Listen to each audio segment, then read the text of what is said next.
Bueno, buenas tardes para todos, bienvenidos.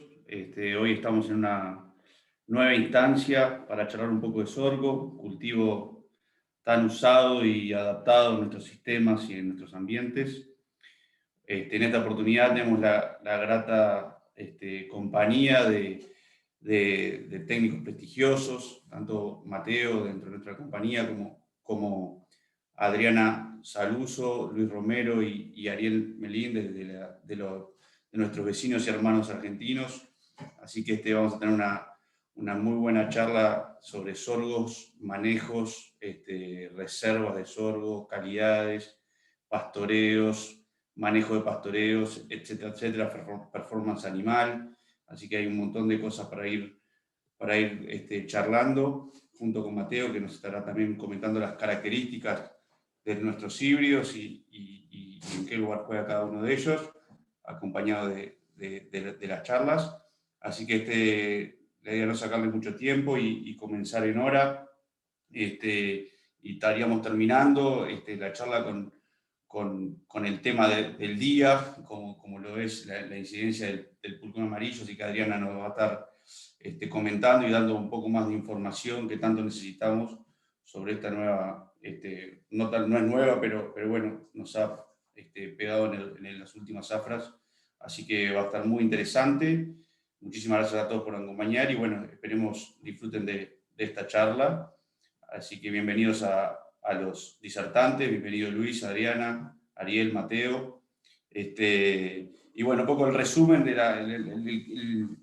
la charla, vamos a arrancar con Luis Romero, con la parte él tiene una vasta experiencia en la parte de reservas, silos, enilajes y todo tipo de calidades. Así que ahí vamos a arrancar con Luis. Después continuamos con Ariel Melín y sobre sorgos forrajeros y la utilización del sorgo para pastoreo, principalmente para potenciarlo en el verano. Y finalizamos con Adriana, como decía, con el tema del pulgón amarillo. Mateo va a estar metiéndose durante las charlas para ir contándonos sobre los materiales. Así que bueno, les presento primero a Luis. Bienvenido Luis, ¿cómo andás? Luis Romero es ingeniero agrónomo, recibido en la Facultad de Ciencias Agrarias de Esperanza en Santa Fe. Realizó un posgrado en la Universidad de Rennes, Francia. Es investigador de forrajeras y pasturas en la Estación Experimental en INTA Rafaela y docente de la Cátedra de Forrajeras en la Facultad de Ciencias Agrarias, también ahí en Esperanza, en Santa Fe. Así que, Luis, adelante con tu presentación. Trata de compartirla ahí y ya podríamos arrancar.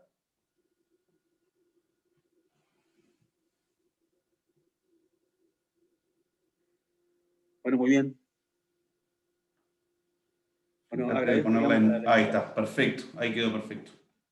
agradezco la invitación, digamos, para participar de esta jornada. Un poco, digamos, la idea es un poco hablar de ensilaje de sorgo, un poco todo lo que tenga que ver con la producción, la calidad, y por otro lado, algo de respuesta animal. Es una charla bastante corta, o sea que vamos a tratar, digamos, de dar algunos puntos fundamentales que hacen, digamos, a que este cultivo funcione más o menos adecuadamente en un sistema productivo.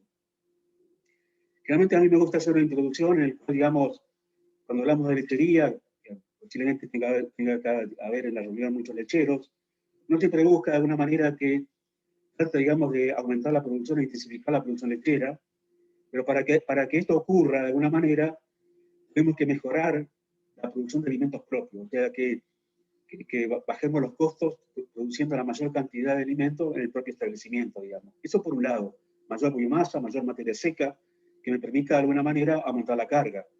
Por otro lado, digamos, el punto que también va junto con esto es mejorar la calidad, o sea, que todo lo que producimos tenga una calidad adecuada, que no solamente tengamos, digamos, un aumento, digamos, lo que tenga que ver con la producción de volumen, sino también un mejoramiento de la calidad, cosa que tenga mayor carga y a su vez una mayor producción individual por la mejor calidad que tienen esos alimentos. El tercer punto, digamos, ser más eficiente en todo lo que tenga que ver con la utilización y en la conversión de ese alimento en leche principalmente, ¿no? Esos son tres puntos que considero que son fundamentales, que siempre tengamos en cuenta cuando hablamos de producción lechera y cuando hablamos de producción de alimentos, de alguna forma, ¿no? Entonces, de alguna manera, digamos, posiblemente como acá en Argentina principalmente, digamos, la base, digamos, de la producción lechera son las pasturas, en el cual de algún modo tienen una estacionalidad, en el cual, digamos, tenemos periodos de alta producción y periodos de baja producción, con lo cual, digamos, es necesario para mantener una carga estable, digamos, a través del tiempo, estar manos, digamos, especialmente por ahí, a los forrajes conservados, como para que yo tenga alimentos que me permitan mantener esa carga y a su vez mantener una producción estable en el tiempo. Entonces, de alguna manera, digamos, cuando uno va a hacer forraje, uno puede hacer sorgo dentro de estos forrajes conservados, uno busca mantener y aumentar la carga como una cuestión importante que tiene que ver con la introducción de esta tecnología dentro del establecimiento, mejorar los equilibrios nutricionales, o sea, mejorar todo lo que tenga que ver, mejorar las dietas que reciben esos animales. Y una cuestión que es muy importante, digamos, cuando uno tiene forraje conservado, es una alternativa alimenticia, como un alimento, un ahorro que tengo en el campo para hacer frente a contingencias climáticas, especialmente por ahí periodos de muchas lluvias, periodos de sequía, y de esa forma yo puedo mantener la alimentación estable y una producción más o menos adecuada en esas condiciones. Entonces, vamos a hablar de alguna forma de los sorgos para chilaje, de alguna manera, como una cuestión que tiene que ver, digamos, con la conservación bajo esta tecnología. Y dentro de esto, digamos, uno habla que de alguna forma, digamos, los sorgos, digamos, son, digamos, unos cultivos que, entre todo, tienen buena facilidad para ser ensilados, o sea que, en general, no presentan, digamos, dificultades para que uno logre un buen ensilado, siempre y cuando aplique todos digamos, los principios que hacen a que esta tecnología funcione. Están arriba, digamos, dentro de lo que es la facilidad que tienen, digamos, estos cultivos para ser ensilado, junto con el maíz y junto, digamos, con los sorgos azucarados y sileros, digamos, como alternativas para ensilar. Entonces, son las características que lo hacen adecuado al sorgo y por qué muchas veces pensamos en el sorgo en algunos sistemas de producción, especialmente lecheros. Tiene buena adaptación a condiciones de menor fertilidad del suelo, una mayor resistencia a sequía, tiene alto rendimiento de forraje, eso uno puede lograr, digamos, volúmenes muy importantes de forraje, tiene una mayor estabilidad de rendimiento de forraje entre años, son bastante estables entre años, con lo cual me permite, digamos, mantener cargas y producciones estables entre años a través de una buena oferta de forraje.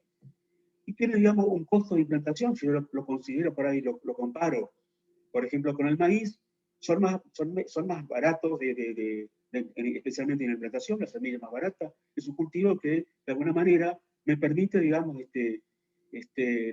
un costo de implantación menor a lo que puede ser por ahí un maíz y tener rendimientos por ahí similares a lo que puede ser un maíz. Ahora, uno siempre tiene que tener en cuenta algunos aspectos que hacen a que esto pueda funcionar, digamos. No nos olvidemos que es un cultivo en el cual uno tiene que darle todas las condiciones para que realmente funcione de forma adecuada.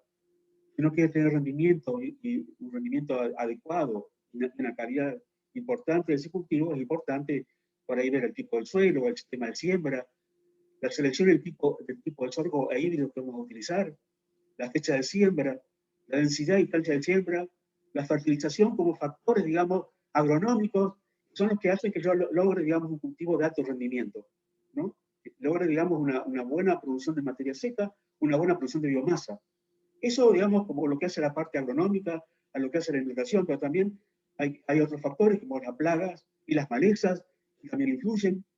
Y por supuesto, una vez que yo tengo un buen cultivo, todo lo que tenga que ver con esta parte agronómica, después, digamos, tengo que acompañarla con un momento adecuado de cosecha, un proceso de confección y almacenaje adecuado, y por supuesto, una vez que lo vamos a utilizar, hacer un buen suministro para tener las menores pérdidas posible en lo que hace a calidad y cantidad de biomasa almacenada. Dentro de lo que hace a la calidad de los forrajes conservados, uno siempre vamos a hablar de que tenemos tres calidades. La calidad nutritiva, que tiene que ver con el cultivo que yo voy a estar cosechando. La calidad de conservación, que tiene que ver de qué manera yo aplico todos los principios para lograr una buena conservación y que ese forraje mantenga la calidad, casi la calidad original al momento que va a ser utilizada por los animales. Y por supuesto, que tenga una buena calidad microbiológica, o sea, que no esté contaminado que no me traiga ningún tipo, digamos, de problemas sanitarios y a veces, digamos, al consumidor por estar por ahí proveyendo a los animales un forraje que no tiene, digamos, que está contaminado con algún tipo de micotoxina, y esto puede traer, digamos, algún tipo de problema a los animales principalmente. Entonces, estos son los genotipos que vamos a utilizar. Podemos utilizar sorgo granífero y doble propósito. Tiene, en este caso, digamos, su principal característica es la gran producción de grano. Tiene un rendimiento por ahí menor de forraje que los sorgos forrajeros por ahí. Poseen, por ejemplo, gran cantidad de almidón, siempre que logremos, digamos, una muy buena producción de grano. Y presenta una fibra de mala calidad. O sea que, de alguna forma, como vamos a ver más adelante, la calidad que tenemos con los sorgos graníferos y doble propósito está dada por la cantidad de grano que logremos, digamos, cosechar al momento que lo vamos a almacenar ese forraje. Tenemos los sorgos forrajeros azucarados, que producen una gran cantidad de materia seca por hectárea, pero poca proporción de grano. Tiene una fibra, digamos, de algún modo de muy buena calidad, alta digestibilidad de esa fibra, y presenta generalmente silos de menor porcentaje de materia seca, porque por ahí son difíciles para lograr, digamos, materias secas adecuadas o humedades adecuadas para después estar ensilándolos sin ningún problema. En tercer lugar tenemos los sorgos chileros, que serían, digamos, aquellos sorgos que tienen características intermedias entre los que son forrajeros azucarados y graníferos, tienen una buena planta y también un aporte bastante importante de granos, presentan una adecuada producción de granos, carbohidratos naturales y fibra de calidad. Eso, digamos, estamos hablando de aquellos genotipos que uno considera que son más aptos para ser silo. No nos olvidemos también que tenemos los sorgos tipo Sudan y los fotosensitivos, que son, digamos, más aptos para ser pastoreados que para ser, digamos, de alguna manera utilizados para ser ensilados, porque para presentar ciertas dificultades para lograr un buen ensilado. Y por último tenemos lo que se llama sorgo de levadura marrón, que en realidad no es un tipo de sorgo especial, sino que este gen de levadura marrón, BMR, que tiene baja de edad, que esos materiales tienen una baja albumina, solo puedo aplicar tanto los sorgos graníferos, doble propósitos, azucarados y también cireros, para tener un material por ahí que tenga un menor contenido de albumina. Por lo tanto, eso me daría que tienen una mejor calidad. Esos materiales, un mayor consumo y una mayor digestibilidad. Un poco, digamos, para ver, digamos, una paleta, digamos, de tipos de sorgo, los forrajeros, los doble propósitos, los más graníferos, de alguna forma que son los que uno puede utilizar, sorgos altos, de mucha altura, sorgos un poco más petizos, sorgos que tienen una altura menor, los sorgos de grano y los sorgos de doble propósito que tienen una altura un poco mayor con respecto a los graníferos.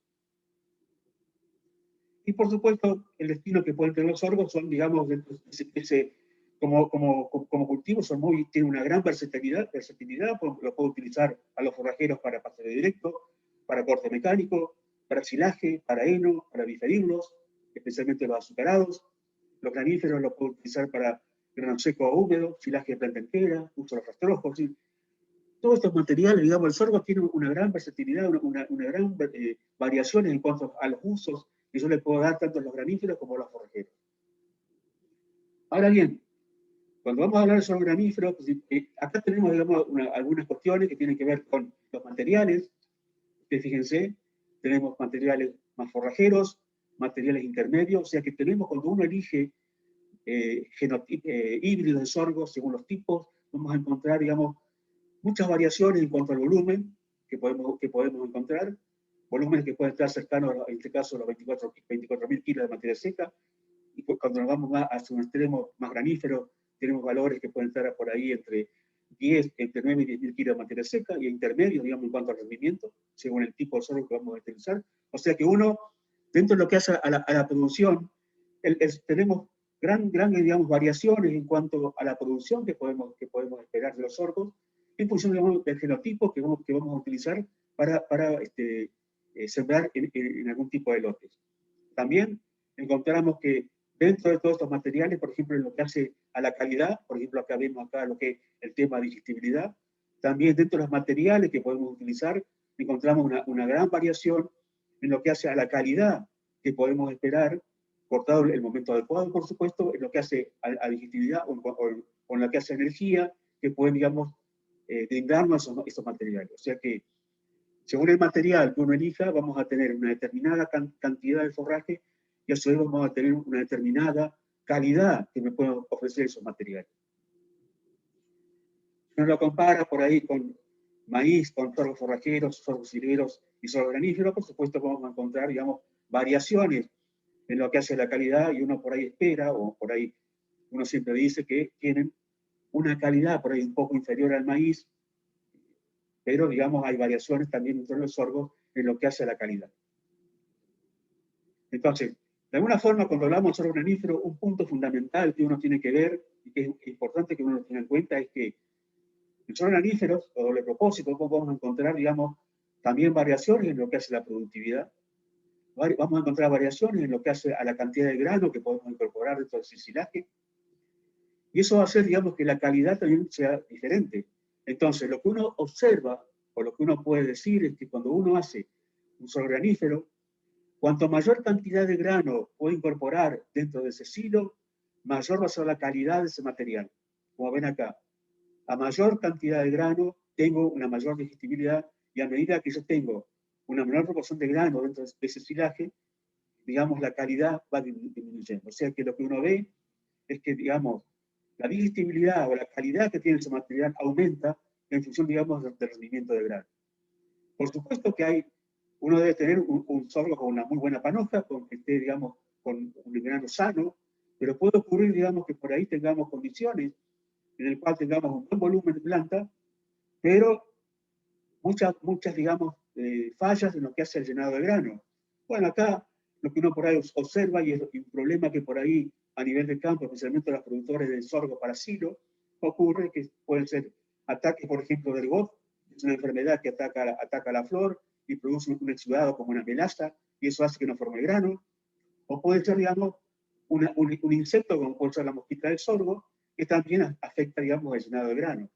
Entonces, ante estas alternativas, cuando uno por ahí no puede lograr por distintas razones, o puede ser por cuestiones de plagas o enfermedades, o puede ser por mal control de maleza, o que yo no logro un buen sorgo granífero por ahí lo que uno va a ver, si lo comparamos con un sorgo, digamos, azucarado, que tiene la caña azucarada, vamos a encontrar, digamos, que generalmente los tallos y la hoja de los sorgos, digamos, graníferos, tienen una mayor cantidad de fibra, o son más fibrosos, digamos, tienen más, digamos, son menos digestibles por ahí que lo de un sorgo azucarado, con lo cual, digamos, si yo no logro por ahí una buena cantidad de grano, por ahí me conviene un sorgo azucarado que está sembrando por ahí un sorgo granífero. Eso es en función, digamos, a qué tecnología yo voy a aplicar y cómo son las condiciones de mi suelo, o la tecnología que aplico, para que de alguna forma me de, digamos, una mejor calidad. Ustedes ven acá un tallo,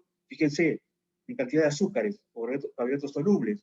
Esto es el sorgo granífero, y esto es, por ejemplo, un sorgo azucarado, con la mayor cantidad de azúcar, lo cual le da al tallo, un poco el tallo lo que me está de alguna forma, digamos, compensando la falta de grano a través de una mejor calidad, digamos, por el contenido de azúcar que tiene ese material. Otro aspecto importante que posiblemente muchos de ustedes por ahí lo han visto y lo han discutido: ¿cuál es el mejor momento de corte o de cosecha de un sorgo granífero? Entonces, digamos, uno puede por ahí guiarse, por ejemplo, a veces es difícil tener un buen momento de corte, porque a veces la madurez del grano no es igual. Tenemos algunos granos más marrones, otros más claros, otros más apenas recién llenados, lo cual por ahí es difícil, pero digamos, si tuviéramos más o menos adecuada el llenado y la madurez de ese sorgo, uno puede decir que uno puede cosechar los granos, digamos, en dos estados por ahí.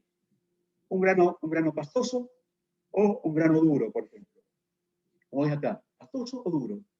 En este caso estamos hablando de, por ejemplo, digamos, rendimiento, en este caso, de 14.000 kilos de materia seca, y pasamos a 20.000. Pasamos de panoja del 55% a 60%. Porcentaje de grano en materia seca total de 43 a 51. O sea que si uno dice, yo corto un sorgo, pico un sorgo a un estado más avanzado de madurez, yo voy a lograr más volumen, y voy a lograr también tener más grano en la materia seca total almacenada.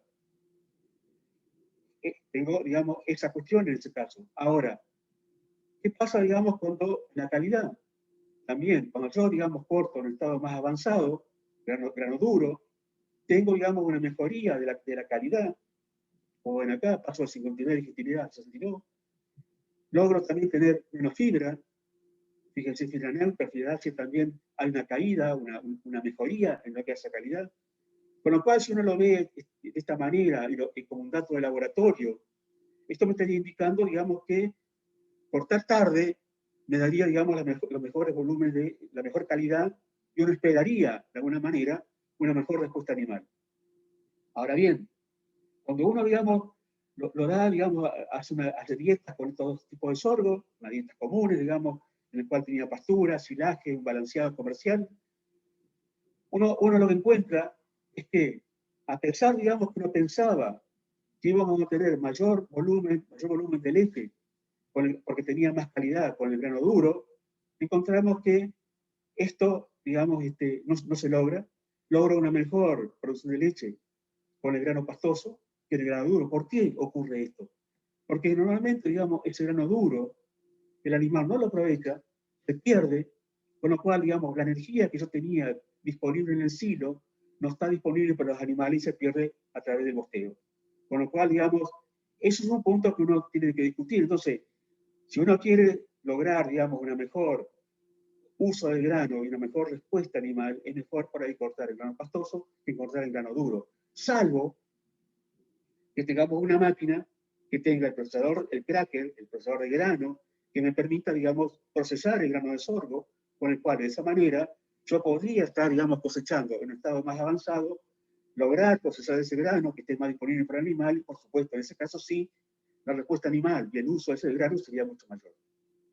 Entonces, esos son los puntos que por ahí, fíjense ustedes, estos son almidón en las S, ustedes fíjense, esto es lo que hay en el grano pastoso, y esto es lo que hay en el grano duro. Hay una mayor pérdida, digamos, de grano o de almidón en las S, a pesar, digamos, que esos animales a través del silo consumieron una mayor cantidad de grano. Es un problema que, no sé, aprovechado el grano, lo pasó esto, digamos, es una cuestión, digamos, la mayoría de las máquinas por ahí automotrices tienen el procesador, digamos, para grano de maíz, que sería este tipo. El de sorgo es un poco distinto, en este caso tiene más ranuras y trabaja con mayor diferencial en cuanto a velocidad entre lo que es los rodillos. Hay otros tipos, digamos, son para multicultivo, como puede ser este tipo, digamos, de rodillos, en el cual hay una mayor superficie. Este caso andaría un poco mejor para sorgo.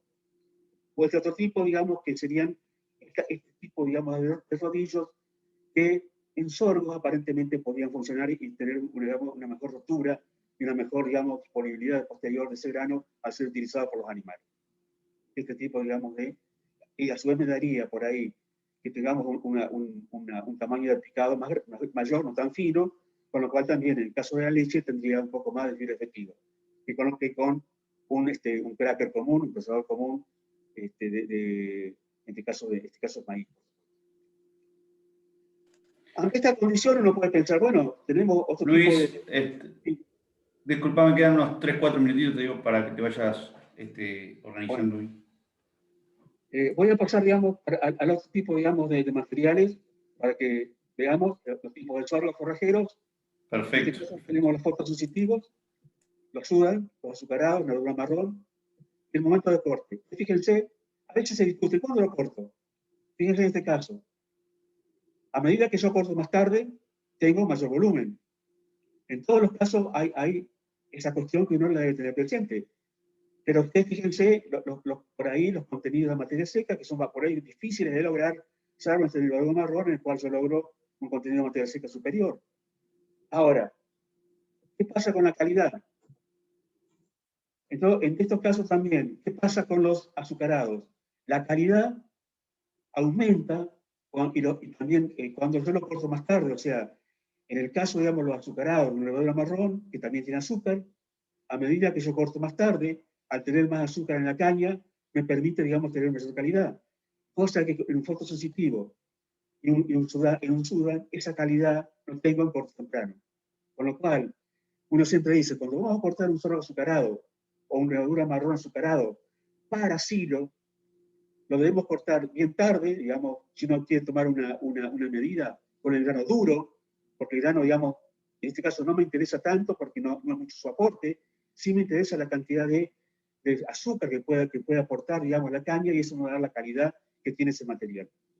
Con lo cual, de alguna manera, digamos, por ahí uno puede pensar, digamos, en los que tienen los BMR, levadura marrón, en el cual existen tres tipos de materiales, BMR6, 2 y 18, en el cual hay, digamos, por ejemplo, menor contenido de lignina por ahí en algunos materiales, como el BMR6 contra el normal, y por ejemplo contra el maíz, que también vamos a encontrar por ahí producciones de leche similares con estos BMR, o como lo que puedo encontrar a veces con maíz.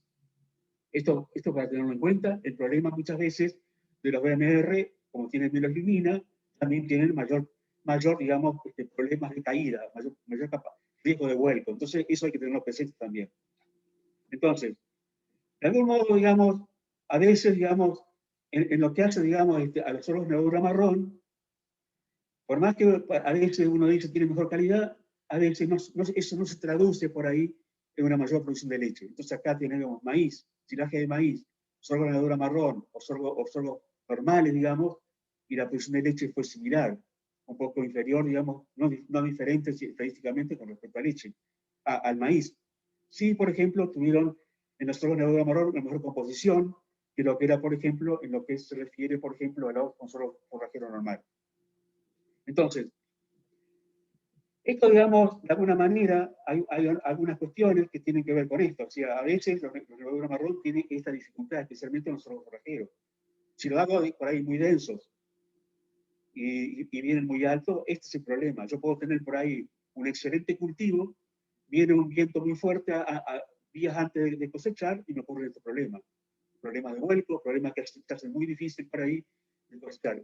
No es que estoy diciendo que esto no funcione, sino que hay que tener en cuenta, digamos, por ahí la densidad, la fecha de siembra, para que no tenga caña demasiado fina, que no venga muy alto, y de esa forma, por ahí tengo un menor riesgo de caída, de vuelco, por supuesto. Entonces, de alguna manera, digamos, uno puede decir, como consideraciones finales, uno debe elegir el tipo de sorgo según el ambiente y el sistema de producción que tenemos en el lugar. Lograr altos rendimientos de forraje teniendo en cuenta todos los aspectos agronómicos que hacen a que eso aplique para que ese cultivo realmente funcione de forma adecuada. Lograr alta calidad nutritiva y de conservación en función del tipo de sorgo, la humedad de picado, el estado de corte. Disminuir pérdidas en los diferentes procesos involucrados que hacen, digamos, desde la cosecha, desde el cultivo hasta el momento que lo voy a utilizar. Y, por supuesto, lograr una alta eficiencia de utilización y conversión de ese alimento una vez que lo vamos a utilizar. Bueno, esto era un poco, digamos, así en forma muy rápida y con algunos puntos que por ahí pueden llegar a ser útiles y que después lo podemos discutir entre todos ustedes. Ahí abajo dejo mi dirección de correo para el que quiera por ahí contactarse conmigo y hacer algún tipo de consulta. Ahí está mi correo para que me hagan cualquier tipo de consulta que a usted le parezca necesaria para aclarar esta charla o para que usted, de alguna forma, podamos estar en contacto. Muchas gracias. Espectacular, Luis, muchísimas gracias. La verdad que mucha información interesantísima. Lamentablemente no tenemos mucho tiempo como para ir más al detalle en toda la información que tenés, pero realmente es muy interesante y la verdad que hay mucho para hacer y trabajar en cuanto a la calidad de la reserva y el silo en este cultivo de sorgo y bueno, te agradecemos mucho por esta información. Seguimos un poco con Mateo. Mateo nos va a comentar un poco características de sorgos sileros o doble propósito que encajen un poco en la charla de Luis y que puedan cumplir con esas características que estábamos viendo recién. Adelante, Mateo, bienvenido. Bueno, muchas gracias, Lolo. Bienvenido a todos, muchas gracias por estar presente. La verdad que mucha información que compartió Luis, siempre es muy bueno tener esa visión en cuanto a lo que es ensilado de los sorgos. Yo voy a hacer un breve repaso, básicamente por la paleta de productos y también después hacer un hincapié en lo que es un poco estribando lo que decía Luis, el tema de los momentos de corte, eso que me parece que es un tema bastante sensible y que tengo que tener un poco de información. Con lo que respecta al portafolio de sorgos hileros de ACA, bueno, lo que son BMRs, tenemos dos materiales, que es el AK711 BMR y el AK712 BMR, un material nuevo que es el último lanzamiento, que es el 712. Después, en lo que es en segmentos fotosensitivos, está el AK485 FT BMR. Esto es lo que es un fotosensitivo 100% BMR. Y después para el segmento de sileros convencionales, es el AK764. Pero me parece interesante, que esto siempre lo charlamos, lo mostramos, y está muy bueno hacer hincapié, y voy a estar estribando en lo que justo comentaba Luis, el tema de explorar el momento de picado según qué tipo de materiales tenemos, ¿sí? Y acá estoy tomando un trabajo que realizó Fiorella Labelli y Marcelo Torresilla de la Universidad Nacional de Loma de Zamora y Alfredo González del Departamento de Desarrollo de ACA, ahí en 2017. Y lo que muestran acá, lo que hacen es explorar el momento de picado, ¿sí? Realizan 6 momentos de corte diferentes para cada uno de los materiales, ¿sí? Hay materiales graníferos doble propósito, como es el 558 y el 563, después hay un material silero BMR, que es el 711 BMR, y después un fotosensitivo, que es el AK730. Y para cada momento de corte se registra contenido de materia seca y rendimiento de planta entera. Por ejemplo, el momento de corte 1 es cuando en los que tienen grano están en lechoso temprano, o en el fotosensitivo es cuando hay un 0% amarillamiento basal, y el momento de corte 6, el último momento de corte, es cuando en los graníferos o los que tienen grano son 10 días post madurez fisiológica, o en los fotosensitivos encontramos un 40% de amarillamiento basal. Y esto se graficó, ¿sí? Cada uno de los momentos de corte, acá lo pueden ver en la gráfica. Para cada uno de los cortes, a la derecha está el contenido de materia seca de la planta entera, y a la izquierda está el rendimiento de materia seca digestible. Y esto es para los doble propósitos y los sileros BMR, ¿sí? Y bueno, más o menos sabemos que en los sorgos tenemos que la ventana picado va cuando el rango de materia seca está entre 28 a 36, por decir un rango óptimo, ¿sí? Acá metemos a los doble propósitos y a los hileros, BMR y convencionales. Pero bueno, un detalle importante es saber que, bueno, en el momento de corte 2 o momento de corte 3, que es cuando el grano está en lechoso pastoso, ya estamos en el nivel mínimo de materia seca de la planta entera, para poder llegar a confeccionar ese silo. Y obviamente ya sabemos que el momento tradicional, o cuando siempre decimos que el sorgo está pronto para hacer, es cuando tanteamos que el grano ya está en pastoso duro, y ahí es cuando el contenido de materia seca está más alto, estamos más cerca de 35% de materia seca. Pero ¿qué pasa?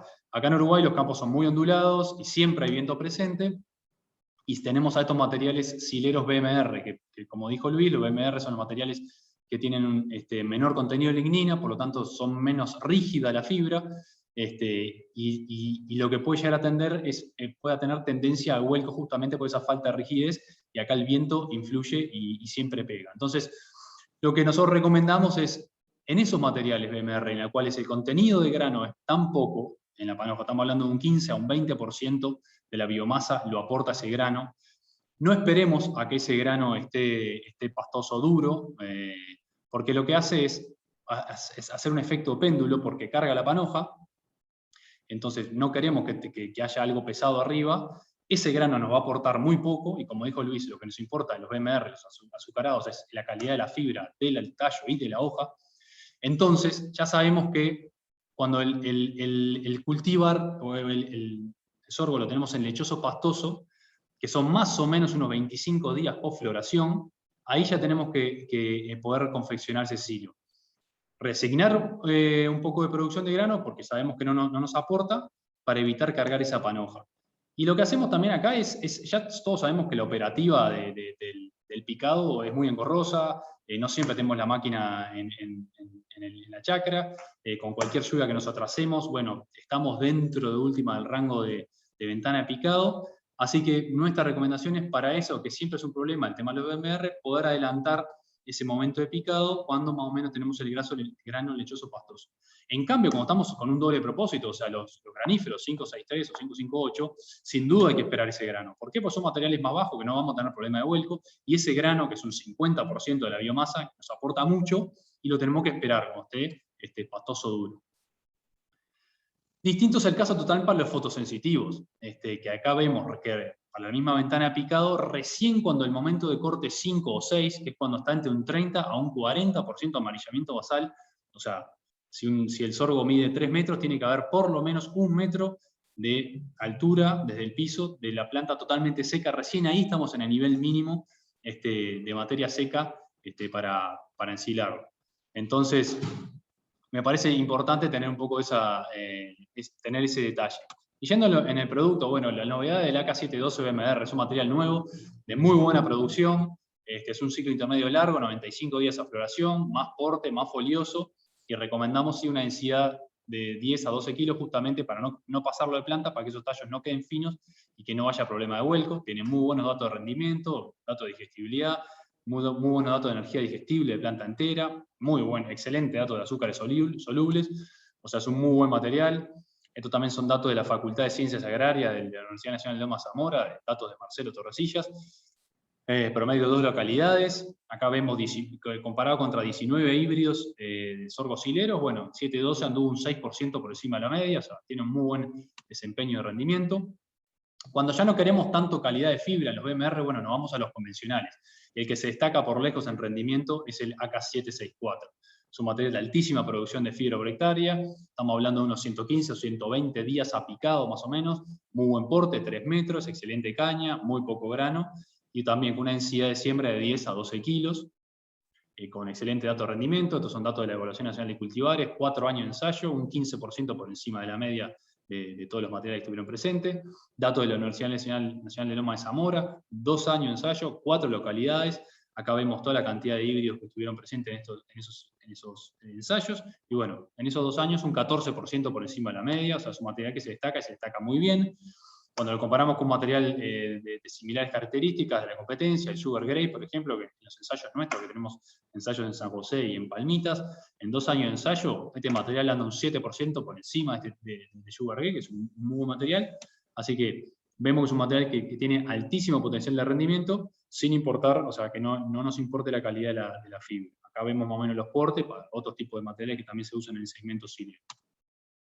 Estos son datos también de este verano, el 3 de marzo, en la localidad de Paso de la Cadena, entre el límite entre Flores y Durazno. Bueno, faltó mucho el agua, tuvieron un rendimiento de 18 toneladas de materia seca. Es un material que se destaca y se destaca muy bien en rendimiento. Y el fotosensitivo, bueno, lo que tenemos es el AK785 FT-BMR, es un material 100% BMR, o sea, tenemos que tener claro que cuando estamos cosechando hay que sacar el dato de tonelada de materia seca digestible por hectárea, porque son materiales que tienen muy buenos datos de digestibilidad justamente por ser BMR. Se destaca mucho para la producción de Silopac. Es un material que al tener un ciclo largo y no florecer en estas latitudes, se pueden llegar a sacar 2 cortes por año. Es un material que para si se lo va a hacer ensilado de planta entera, se recomienda sembrarlo ahí para mediados de octubre, por ahí, porque si no después se nos va a entrar muy sobre mayo para lo que es la confección del ensilado de planta entera.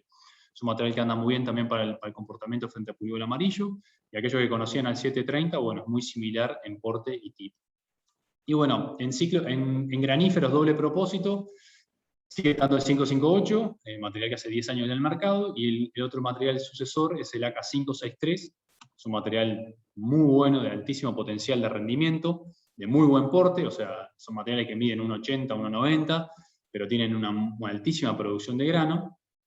Acá lo vemos comparado contra el 558 o el 563, mismo porte, mismos días a floración, pero el 563 tiene mayor producción de grano, tiene mejor caña, y tiene un largo de entrenudo más corto, tiene más cantidad de hojas comparado con el 558, y es para explorar ambientes de alta producción.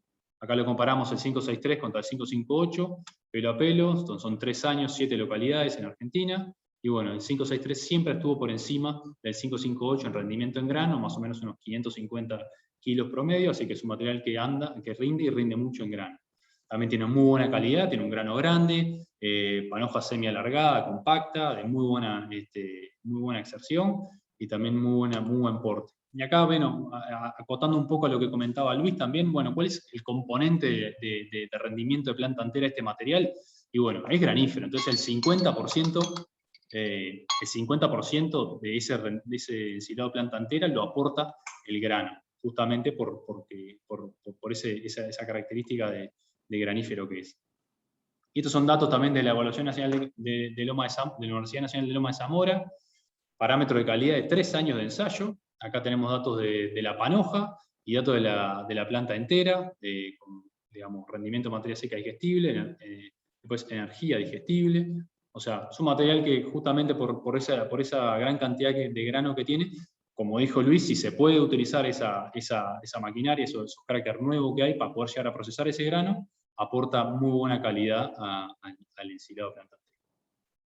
Así que bueno, eso es todo lo que tenía para comentarles del punto de vista de sorgos hileros. Así que ahora lo dejo con la siguiente presentación, que va a ser de Ariel, que le va a comentar de sorgos forrajeros, y después volvemos de vuelta con ustedes. Gracias, Mateo. Muchísimas gracias. Sí, Ariel, si podés ir poniendo la presentación. Bienvenido, Ariel. Buenas tardes.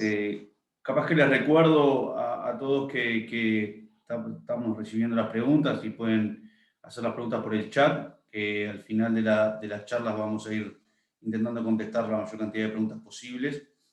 Así que toda pregunta que tengan pueden hacerlas por el chat, que la vamos a estar levantando. Ariel, bueno, bienvenido de vuelta. Ariel Ariel Melín es ingeniero agrónomo y actualmente trabaja en la chacra experimental de Pazman, en el Ministerio de Desarrollo Agrario. Ariel tiene vasta experiencia en la parte de utilización y manejo de sorgos forrajeros, y principalmente también nos va a estar comentando seguramente de la performance animal sobre este cultivo, datos bien interesantes también, y bueno, desafío importante como siempre, que es utilizar bien los sorgos de pastoreo que tienen tasas de crecimiento elevadas en plazos cortos. Así que te escuchamos, Ariel, y bienvenido de vuelta para bueno, buenas tardes a ustedes. Agradecimiento por tenernos en cuenta, digamos, a todo el equipo ahí de PGG. Y bueno, por suerte en mi presentación estuvo anteriormente Luis, que vamos a coincidir en un montón de aspectos, principalmente en lo que tiene que ver el azúcar en el tallo. Muy interesante el debate que tuvieron con Mateo y Luis, digamos, en cuanto al momento de corte de los hileros. Tenemos mucha información similar a lo que ellos aportaron. Así que bueno, arrancamos nomás. El tema que nos toca es, digamos, potenciando los sorgos forrajeros. Vamos a ir bastante rápido con esto, digamos, algo ya habló Luis. Si uno pone en valor a los sorgos, este es un gran valor, que es la diversidad, ¿no? No vamos a repetir lo mismo, pero sileros, azucarados, forrajeros, doble propósito, grano blanco, grano rojo, digamos, hay una paleta que se llama sorgo, que tiene que ver esta paleta, o lo que tratamos de ir evaluando todos estos años, ya hace más de 20 años, es decir, cómo se ajusta a cada tipo de sorgo, esta diversidad, cómo lo ajustamos a cada sistema, para cada necesidad de cada sistema, en producción animal principalmente. Lo que nos compete es sorgos forrajeros. Otro valor que tienen los sorgos es la productividad, algo también mencionó Luis. Nosotros nos vamos a enfocar básicamente en los forrajeros. Esto son datos de muchos años, de todos nuestros ambientes acá en el centro y sur de la provincia de Buenos Aires. Y lo que rescatamos es que los sorgos forrajeros son los que generalmente tienen la mayor producción de biomasa seca por hectárea, con una variabilidad ambiental bastante acotada, digamos, con respecto a los otros tipos de sorgo, y esto nos muestra que se adaptan a condiciones, digamos, ambientales y climáticas mucho más eficiente que los otros tipos de sorgo, teniendo esta variabilidad ambiental siendo la más acotada con respecto a los otros, ¿no? Y con una variabilidad genética, digamos, comparamos esto, ¿no? Forrajeros, todo el tipo de forrajeros que hoy están en el mercado, gran parte que está en el mercado, no encontramos grandes diferencias porque la base genética en general está dada por esta condición, digamos, de producir forraje, fibra y vamos a ver en esto que hoy comentaba Luis de distintas calidades. ¿Y cómo lo hacen? La referencia que más tenemos es como en la eficiencia de uso de agua, digamos, no solamente de agua, sino también de los nutrientes que van a través del agua, pero vemos que en el forrajero, esta capacidad de los datos que les acabo de mencionar, digamos, que tienen la mayor producción y esa menor variabilidad ambiental, está dada por la eficiencia de uso de agua. Y son los que más nos dan, digamos, materia seca por milímetro. Como ejemplo, ¿no? En el periodo de crecimiento, los sorgos en nuestra zona, o ahí mismo en Uruguay, digamos, con 350 milímetros, en forrajero podemos estar hablando hoy de un total de materia seca que está casi en 13 toneladas de materia seca por hectárea, por corte, ¿no? Digamos, todos estos datos son evaluados por corte, mientras que en los forrajeros azucarados un poquito menos, digamos, pero que están casi en 12 toneladas. Y esto lo hace porque son muy eficientes en usar este recurso que para nosotros es tan vital y escaso, que se da generalmente en gran parte de todas las regiones, digamos, de utilización del sorgo. Si uno se pone a indagar, digamos, a ver qué pasa, por qué hacer un sorgo forrajero, principalmente nos ajusta el balance forrajero estival. Digamos, el sorgo viene a cumplir una función de rescatar aquellos recursos forrajeros, generalmente praderas, pueden ser perennes implantadas o praderas naturales. Tenemos muchos sistemas con praderas naturales o praderas, digamos, de agropiros, donde en el verano generalmente la producción de esas praderas detienen su crecimiento o cae su crecimiento por diversas cuestiones, una fisiológica, digamos, porque realmente las praderas de gramíneas generalmente noviembre, diciembre ya encañan y esa tasa de crecimiento baja, principalmente en enero. Entonces el forrajero viene a suplir ese bache, digamos, que hay en el verano.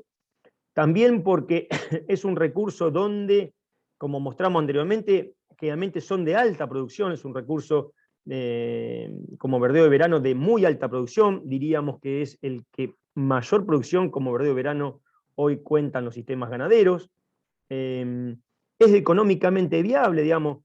Vemos que si, cómo se diluyen los costos, realmente tenemos un costo fijo todos los años que están entre 100 y 130 dólares, costos directos para implantar cualquier verdeo, el sorgo no escapa de ello, pero con esta producción, y vamos a ver más adelante con el aprovechamiento, vemos que hoy da la ecuación en producción de carne, cierra bastante bien.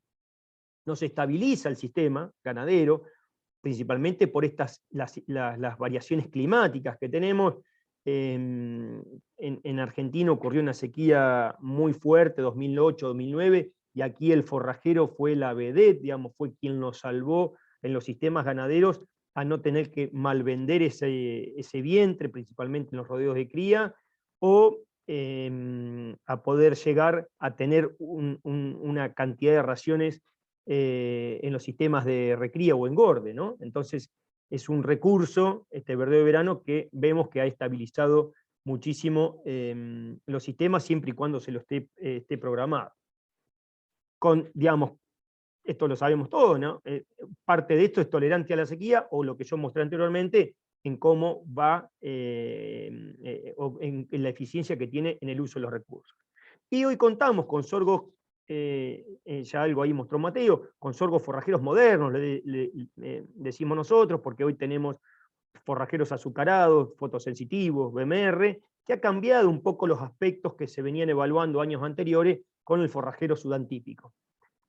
Digamos, casi que forrajero Sudán típico hoy en el mercado tienden a desaparecer, y bienvenido, porque tenemos otras opciones en lo que es genética de forrajeros con muy buena característica y muy buenos datos en cuanto a producción. Acá tenemos, ¿no? Por ejemplo, esta última campaña dentro de la Red Sur, digamos que comprende 4 o 5 localidades todos los años, cantidad de forrajeros que estuvieron participando, y acá se muestra la tasa de crecimiento. Esto se evalúa generalmente en 3 cortes, y vemos que desde emergencia, el primer aprovechamiento, digamos, las tasas de crecimiento en general están entre 80 90 kilos de materia seca, y tenemos algunos, por ejemplo, el 785 BMR, que es un BMR fotosensitivo. Los fotosensitivos son los que generalmente están en la escala superior, digamos, en cuanto a producción, si bien son más lentos al principio, pero nos dan una mayor producción total comparado con azucarados o Sudan tradicional. Digamos, los 3 crecimientos, ¿no? La tasa de crecimiento puede variar entre 80 y 140 kilos de materia seca hectárea día, lo que nos da que es un Fórmula 1 dentro del verano en cuanto a crecimiento y tasas de crecimiento. Si uno agrupa, digamos, los distintos tipos de forrajeros, en forrajeros tradicionales azucarados, BMR y fotosensitivos, vemos que las curvas son similares a la que le acabo de mostrar recién, con tasas de crecimiento en el primer rebrote, en el primer crecimiento, entre 70 y 85 kilos de materia seca por hectárea por día. El segundo crecimiento con tasas mucho más desarrolladas, esto es porque ya el cultivo está implantado, tiene muy buen sistema radicular, fundamentalmente, y con muy buen desarrollo de planta, donde son exponenciales ya en el segundo crecimiento, que es mediados de febrero, con tasas hasta 180, 190 kilos de materia seca por hectárea por día, y cayendo ya hacia los meses de marzo-abril, con tasas de 50, digamos, la mitad de cuando arrancó los sorgos forrajeros. Este comportamiento es similar todas las campañas y para todos los sorgos, y vamos a ver qué hacemos con ellos. Como les decía, el acumulado, está la misma, digamos, la misma evaluación de forrajeros, el acumulado, el mayor acumulado de los fotosensitivos, y termina en sorgos tradicionales, digamos, o Sudan, con un mayor volumen evaluado de biomasa seca. También hay una variabilidad, pero esta variabilidad se ve más acentuada, vuelvo a repetir, en los fotosensitivos con respecto al resto del pelotón, digamos, de híbridos evaluados. Si uno, esta misma curva, digamos, de forraje que generan los sorgos, lo dibuja en el verano, y lo compara con el requerimiento de novillos, ¿no? Una carga normal, 4 novillos por hectárea, vemos que gran parte del verano, ya a partir de fin de diciembre o los primeros 15 de noviembre, la tasa de crecimiento, ¿no? Hay una gran área, donde empieza a sobrar sorgo, y eso lo vemos en el campo. Una condición, digamos, esto está, aquí lo que trato de mostrar es que como en base a un requerimiento de 4 novillos, la tasa de crecimiento supera los requerimientos en algún momento, o gran parte del verano, a los requerimientos de 4 animales. ¿Qué pasa con ese mismo, digamos, cómo evoluciona la estructura de la planta a medida que también, desde emergencia hasta toda la temporada de verano, hacia el fin hacia marzo-abril? Vemos que primero hay una mayor proporción de hojas, y a medida que se acerca el panojamiento, en el caso de los sorgos azucarados forrajeros o de los sorgos que no son fotosensitivos, la proporción de tallo aumenta significativamente y supera hacia el final del crecimiento a lo que es la proporción de hojas. Entonces, al ver, digamos, cómo es la tasa de crecimiento, y al ver cómo va evolucionando en forma diferente las proporciones de hoja y de tallo, vemos cómo también varía la digestibilidad, ¿no? Tenemos muy buena digestibilidad hasta comienzo de panojamiento o floración, donde la digestibilidad cae, y cae bastante, digamos, podemos estar en un 70 y podemos llegar en forrajeros tradicionales a 50, y lo mismo ocurre con la fibra, inversamente a lo que pasa con la digestibilidad, la materia seca y digestible, la fibra aumenta a medida que se va encañando. Y lo mismo con proteína, digamos, cae la proteína a medida que el panojamiento empieza a ser más acentuado. Pero estos son datos principalmente con datos con forrajeros tipo Sudán, digamos, una genética que vuelvo a repetir, ya hoy no contamos en tanta cantidad. Ahora, ¿qué pasa con la selección de los animales? Lo que vemos es que en esa proporción de 50-50 de hoja-tallo, el animal en su manera de pastoreo, digamos, sí o sí, inevitablemente selecciona hojas. ¿Sí? Eso es inevitable, y después va a depender de otros factores que vamos a ir viendo más adelante. Pero digamos, uno lo que se encuentra es que una vez que los animales se comienzan a pastorear, la principal selección, esto está demostrado acá, 95, el cultivo tiene 50% de hoja, pero el animal selecciona el 90% de ese consumo, es hoja, mientras que va dejando tallo de ese sorgo. Y en el rebrote ocurre lo mismo. También hay mucho más selección por parte de los animales de lámina o de hoja y menor selección de tallo y de panoja en el caso en el caso del momento de pastoreo. ¿Qué sucede cuando en los sistemas de pastoreo? Acá comparamos continuo con rotativo y vemos que el efecto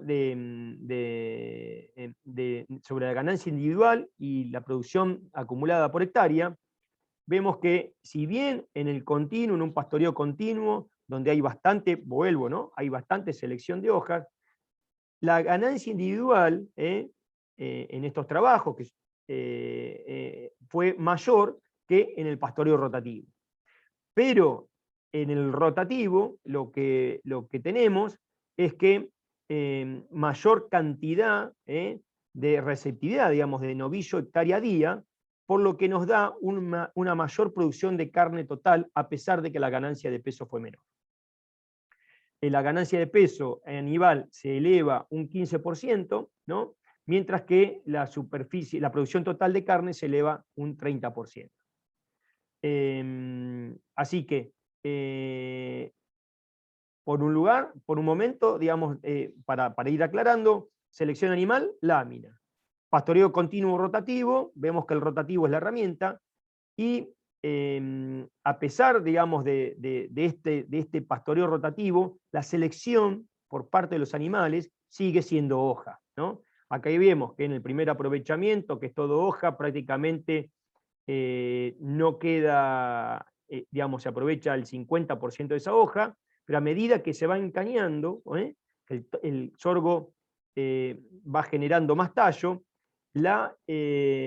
sigue habiendo mucha selección de hoja y menos de tallo, solamente mirando, a pesar de tener un pastoreo rotativo, solamente mirando este aspecto. Otra herramienta de manejo que tenemos que es súper interesante y que debemos tener en cuenta es la intensidad de pastoreo. Pregunta frecuente cuando en el verano que recibimos. Entonces, ¿hasta dónde pastorear un sorgo forrajero?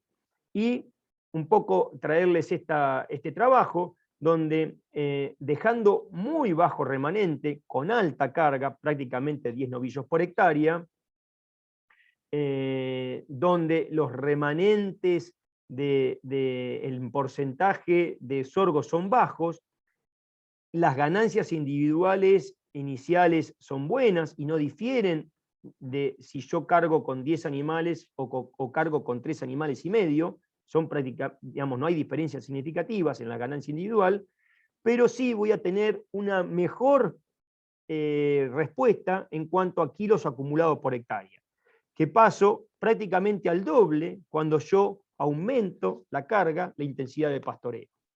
Así que, como resumen, digamos, uno debería estar dejando poco remanente, con alta carga, y por lo tanto mejoró significativamente la producción de carne total.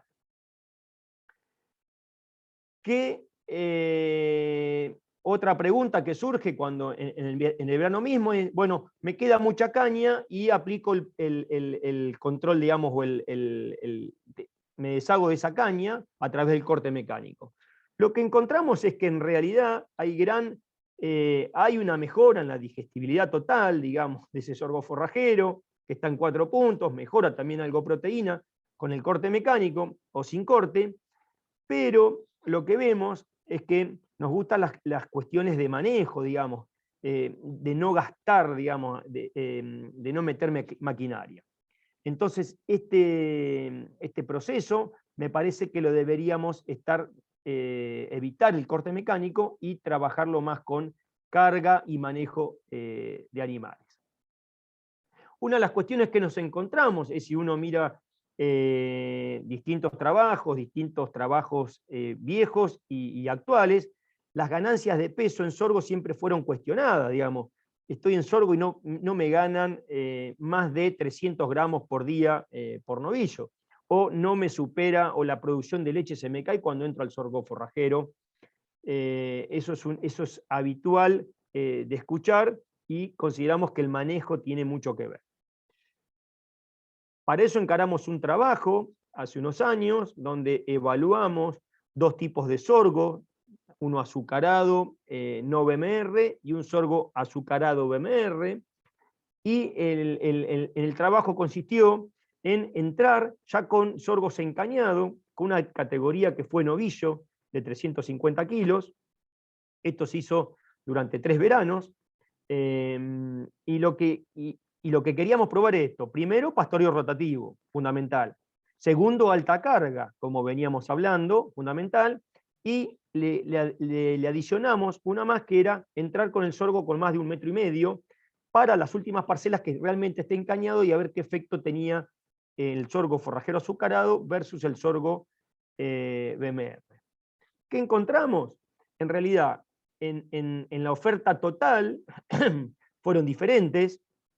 El sorgo tradicional o azucarado, la producción de oferta total fue mayor en todo el periodo, el aprovechamiento fue menor que el BMR, y el rechazo versus el BMR con el azucarado fue menor. Por lo tanto, el BMR tuvo mayor aprovechamiento. Esto en cuanto a cuando iban dejando, digamos, se iban pastoreando las parcelas y se iba haciendo oferta y remanente durante todo el periodo. Ahora, ¿qué pasó con la producción de carne?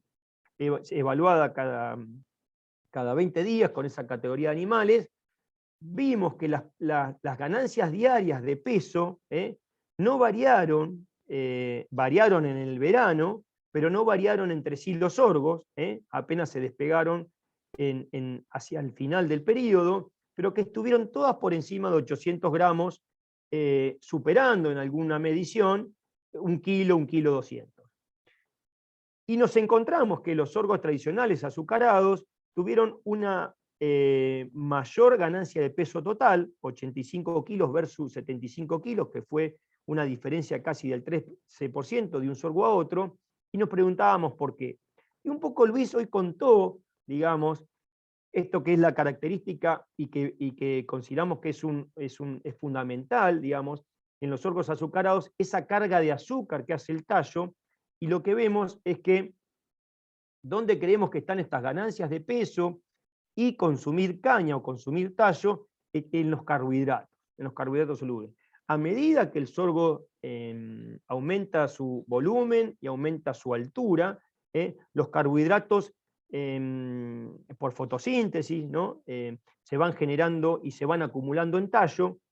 Aprovechar ese tallo es fundamental para tener estas performances animal en los sorgos forrajeros, que vuelvo, gran parte hoy de los sorgos forrajeros tienen esta capacidad de acumular muchos carbohidratos solubles en forma de azúcares, que los deberíamos aprovechar con los animales.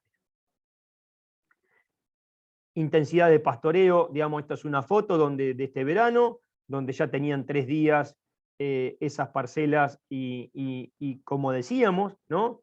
Lo primero que el animal selecciona es lámina, así que lo importante el ajuste de carga e ir regulando 2-3 días, no más las parcelas, pero sí inevitablemente van a ir a comer lámina, y después empezar a ir comiendo tallo. Estos ya tenían más días el mismo rodeo, en este caso era un rodeo de vaca de cría con cría al pie, donde estábamos obligando con intensidad y con parcela en rotación, digamos, a comer ese tallo donde está realmente el azúcar en este tipo de sorgos, y finalmente la idea en la intensidad es no dejar prácticamente nada de forraje, y ese tiempo de permanencia en la parcela sea lo menor posible.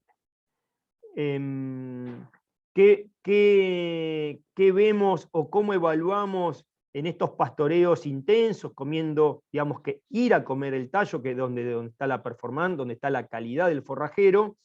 Debemos ver unas bostas similares a esta que está acá en la presentación, con una bosta consistente, de buen color, que no es una bosta dura, y después obviamente esto más en observación cuando no tenemos balanzas en el campo, digamos, viendo los animales, el estado corporal, etcétera, etcétera, pero también ir chequeando la bosta a medida que vamos avanzando.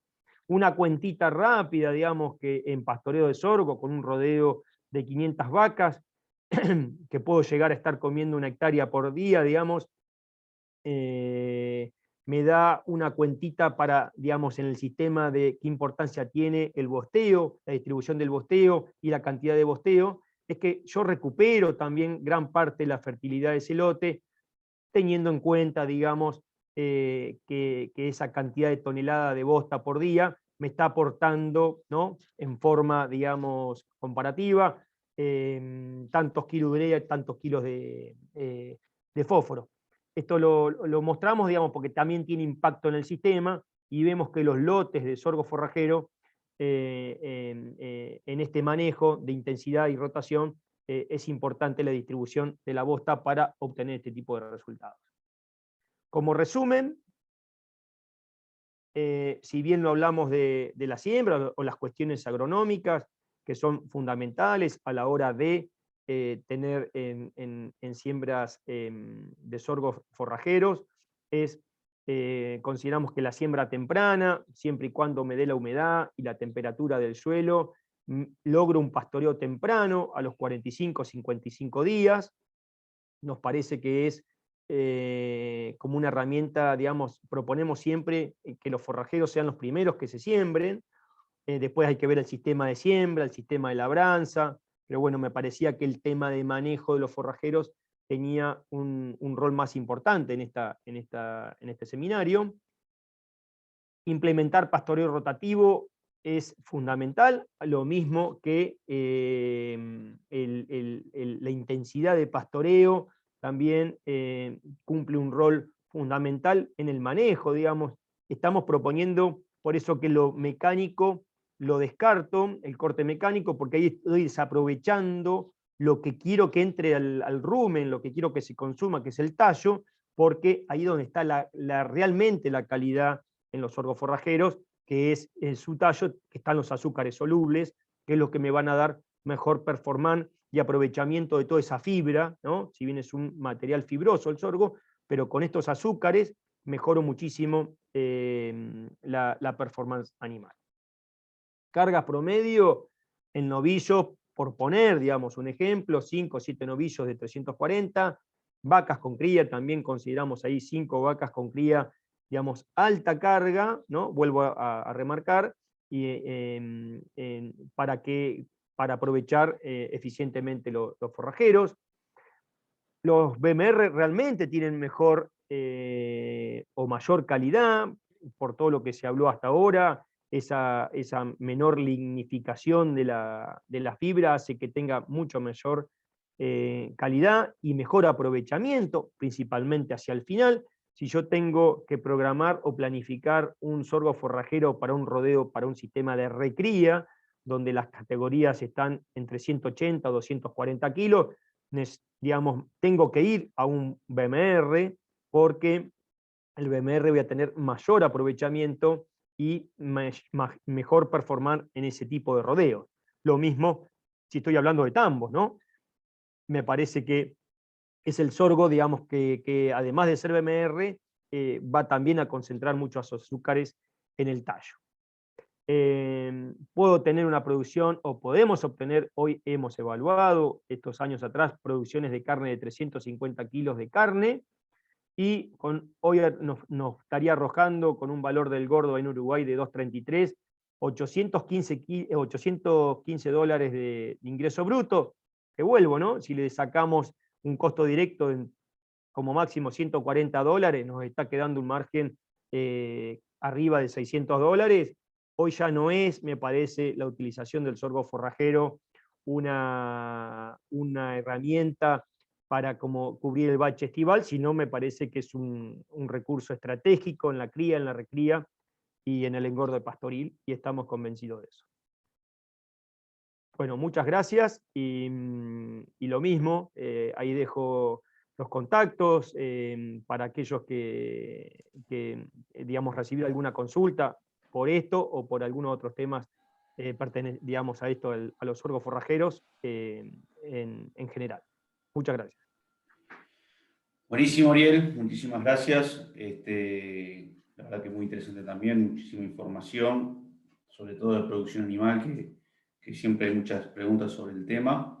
Preguntas están llegando varias, un poco la idea es juntar las preguntas y hacerlas al final, después de la presentación de todos ustedes, así que quédense por ahí que al final vamos a estar haciendo algunas preguntas a todos los disertantes. Si sacás la presentación, le damos lugar a Mateo de vuelta, que nos va a mostrar un poco las opciones y las variedades que tenemos dentro del rubro de sorgos forrajeros, y después continuamos con la presentación de Adriana. Mateo. Gracias, Lolo. ¿Están viendo ahí la pantalla? Sí, perfecto. Buenísimo. Bueno, básicamente vamos a ir medio rapidito para cumplir con el horario y esperar a la presentación de Adriana. Bueno, el resumen que tenemos de la paleta de sorgos forrajeros. Tenemos, bueno, al ya conocido AK 727, material que ya hace 12 años que está en el mercado. Después al AK 729, que es un sorgo forrajero de madurez tardía, o sea, el ciclo más largo. Y después, bueno, sin duda, cuando queremos calidad, como bien mencionó Ariel, ya ahí no vamos al BMR, tenemos al AK 715 BMR, o sea que no solo tiene mayor digestibilidad, sino que también por sus azúcares tienen mayor palatabilidad, y esto se traduce obviamente en mayor eficiencia de consumo. Pero bueno, algo rapidito para ilustrar cuál es la diferencia entre el 727 o el 729. Qué mejor manera de ilustrarlo con esta foto. Este es el 727 y el 729, sembrados lado a lado. Esta primera mitad de la franja se le pasó rotativa, a la del fondo se le dejó crecer sin hacerle ninguna labor, y acá se ven básicamente la diferencia en ciclo, ¿no? O sea, el 727 ya con ya el grano armado, ya entrando en madurez, y recién el 729 recién empanojando, o sea, con mayor ciclo. Entonces lo que vemos es una mayor, como se llama, madurez tardía, o sea, la diferencia que podemos llegar a tener en eso, como mencionaba Ariel, en cuanto más se esté pasando el ciclo, este material de última no está tan encañado como puede ser un 727, entonces podemos tener un poquito mejor de calidad con respecto al 727, justamente por eso, porque tienen mayor cantidad de hojas en un momento más adelante de su ciclo. Pero eso básicamente era un poco la diferencia que quería mostrar entre uno y otro, y no podemos dejar de mencionar al 727, que bueno, sigue siendo el caballito de batalla, sigue siendo el sorgo forrajero más sembrado de la ganadería, y acá por algo sigue siendo testigo de referencia comercial en la Evaluación Nacional de Cultivares. Acá lo tenemos en 8 años consecutivos, al 727 con respecto a la media de esos ensayos, que siempre hay muchos materiales presentes, y bueno, siempre está por arriba de la media. Es un material que se sigue destacando, que es muy rústico, con alta producción, que la verdad que como dice Ariel, es un material que hay que atacarlo mucho, hay que pastorearlo muy intensivamente, pues es un material que a su vez rebrota mucho, tiene mucho tallo, por lo tanto va a tener un rebrote de muy buena calidad y tiene una alta producción a lo largo de su ciclo. Y después algo que queríamos aclarar también, cuando vemos a veces las diferencias entre los BMR y los convencionales, y lo vemos en una tabla y nos presentan los datos y decimos, escucha, ¿dónde vemos la diferencia entre un BMR y un convencional? Cuando a veces veo los datos de digestibilidades y son medio similares. Esto, por ejemplo, son datos de 2 años de ensayo de la Universidad Nacional de Loma de Zamora, en las cuales tomó 2 cortes de cada uno de estos materiales, cuando tenía 60 centímetros y después cuando ya tenía 1 metro y pico, y a eso le hizo los parámetros de calidad. Entonces tenemos acá, bueno, digestibilidad in vitro, un 56% para el BMR y un 53% para el 727. Entonces, como que acá no vemos mucho la diferencia en esos momentos de corte tempranos. En FDA y FDN, bastante similar, pero lo que sí se destaca y es donde tenemos que hacer énfasis es en el contenido de lignina detergente ácida. Acá es donde se ve la diferencia. ¿Sí? Estamos teniendo casi un 40% menos de lignina detergente ácida, por lo cual es lo que comentaba Ariel, acá es donde se ve ese mayor aprovechamiento. Acá es donde los animales vienen y comen todo. ¿Por qué? Porque no se llenan, porque no se llenan tanto, porque no tienen tanta lignina, la fibra. Entonces, cuando vemos y estudiamos y nos presentan una tabla con los datos, decimos, pucha, ¿por qué el BMR? ¿Dónde está la ventaja? Y bueno, acá está la ventaja. Entonces hay que tener ojo con los datos. Hay que saber también los momentos de corte. Por lo general, como decía Ariel también, los BMR se van a empezar a destacar, sobre todo en el final del ciclo. ¿Por qué? Porque ese tallo va a ser más dulce, es más palatable, lo van a aprovechar más y se va a ver la ventaja de ese producto más al final.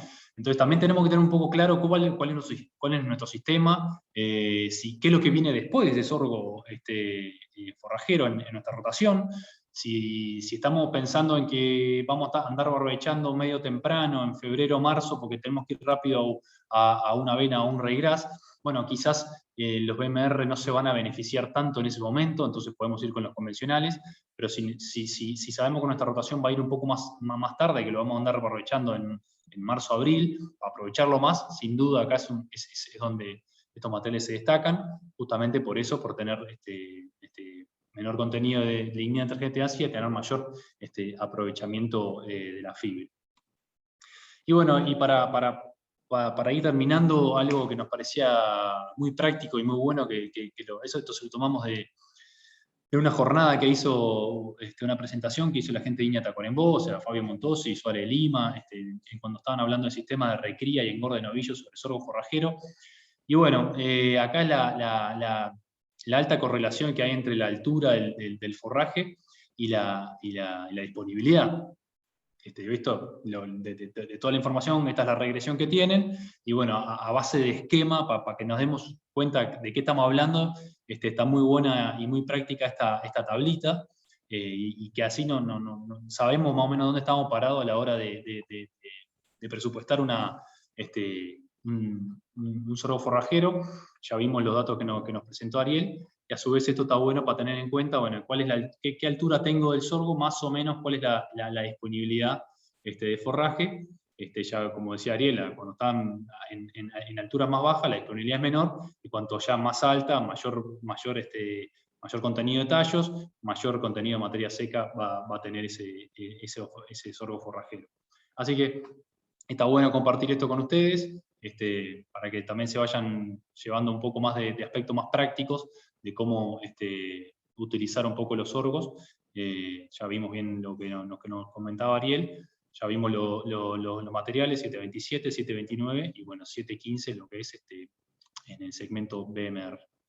De mi parte, para lo que son sorgos forrajeros, muchas gracias. Obviamente quedo a la espera del final para preguntas, y lo dejamos con Adriana para ver la presentación de Pulgón Amarillo. Buenazo, Mateo. Muchísimas gracias. Y bueno, vamos con la última presentación, con Adriana. Adriana nos va a estar hablando un poco de la incidencia del pulgón amarillo en híbridos de sorgo naníferos, algo que está tan sobre la mesa hoy en día, que hemos tenido una experiencia bastante complicada en la zafra pasada y bueno, seguramente va a ser una charla más que interesante para todas las personas que nos están acompañando, que de hecho son muchísimas, así que agradecerles a todos por acompañarnos. Y bueno, Adriana Saluso es ingeniera agrónoma de la Universidad Nacional de Entre Ríos, magíster en entomología aplicada, Universidad de La Rioja, doctora en ciencias naturales en la Universidad Nacional de La Plata y profesora adjunta de las cátedras de metodología de la investigación y zoología agrícola también en la Universidad de Entre Ríos. Adriana es responsable del laboratorio de entomología en el INTA Paraná, en el departamento de producción. Así que bueno, Adriana nos va a estar un poco comentando de este tema tan candente hoy en día. Gracias, Adriana, y adelante. Bueno, buenas tardes a todos. No sé si se ve bien la pantalla. Perfecto. Sí, perfecto. Bueno, en primer lugar, agradezco a los organizadores de este evento por la invitación y bueno, voy a compartir algunas cuestiones que hemos estado viendo en esta campaña en relación justamente a la incidencia del pulgón amarillo y vamos a hacer foco en híbridos de sorgo granífero, que fueron las investigaciones que nosotros estuvimos realizando en nuestra estación experimental de INTA Paraná en Entre Ríos. Bueno, en primera instancia les quería comentar, se colgó a ver si no pasa, ahí está. Bien, en primera instancia lo que les quería comentar son algunos puntos que vamos a estar intercambiando con ustedes en relación a cuáles son los insectos que están asociados al cultivo de sorgo, especialmente en la provincia de Entre Ríos, el pulgón amarillo, los antecedentes y los daños, la incidencia de este pulgón en diferentes híbridos de sorgo y aspectos que podrían ser tenidos en cuenta para justamente su manejo. En una experiencia de aproximadamente 20 años, desde el 94 hacia atrás, en la estación experimental de INTA Paraná se observó que había 25 especies fitófagas, es decir, que se estaban alimentando de plantas de sorgo, justamente asociadas a este cultivo. Pero dentro de esas 25 especies, solamente 3 de ellas eran responsables de los daños. Uno es la mosquita del sorgo, el gusano barrenador, o sea, la diatraea, y el pulgón verde de los cereales, dentro de este complejo de pulgones que podría estar afectando. Básicamente, desde ese momento hasta ahora no se han seguido las investigaciones en este cultivo, dado que no es un cultivo que tenga tanta trascendencia en nuestros sistemas agroproductivos. Hasta este año que tuvimos por primera vez la aparición de este pulgón, y básicamente cuando aparece o cuando se dan estas situaciones de explosiones demográficas, siempre se tiende a preguntar que por qué ocurre. Entonces esto uno lo podría abordar desde el punto de vista ecológico, a través de estas hipótesis ecológicas que hablan de la concentración del recurso y de los enemigos naturales. ¿Qué significan estas hipótesis? Que justamente estos pulgones han tenido una alta disponibilidad de recursos alimenticios, ese recurso es de alta calidad también, y básicamente como se ha incrementado la superficie sembrada con sorgo en la provincia de Entre Ríos, pasando desde una campaña a la otra con un incremento de 106%, esto hace que indudablemente los pulgones hayan encontrado recursos alimenticios favorables para su desarrollo. Pero también dentro de lo que alguna de las explicaciones tienen que ver también con lo referido a la introducción accidental que pueden ocurrir de determinadas plagas. Esto es fundamentalmente a través del transporte, del comercio y por supuesto la dinámica propia del hombre.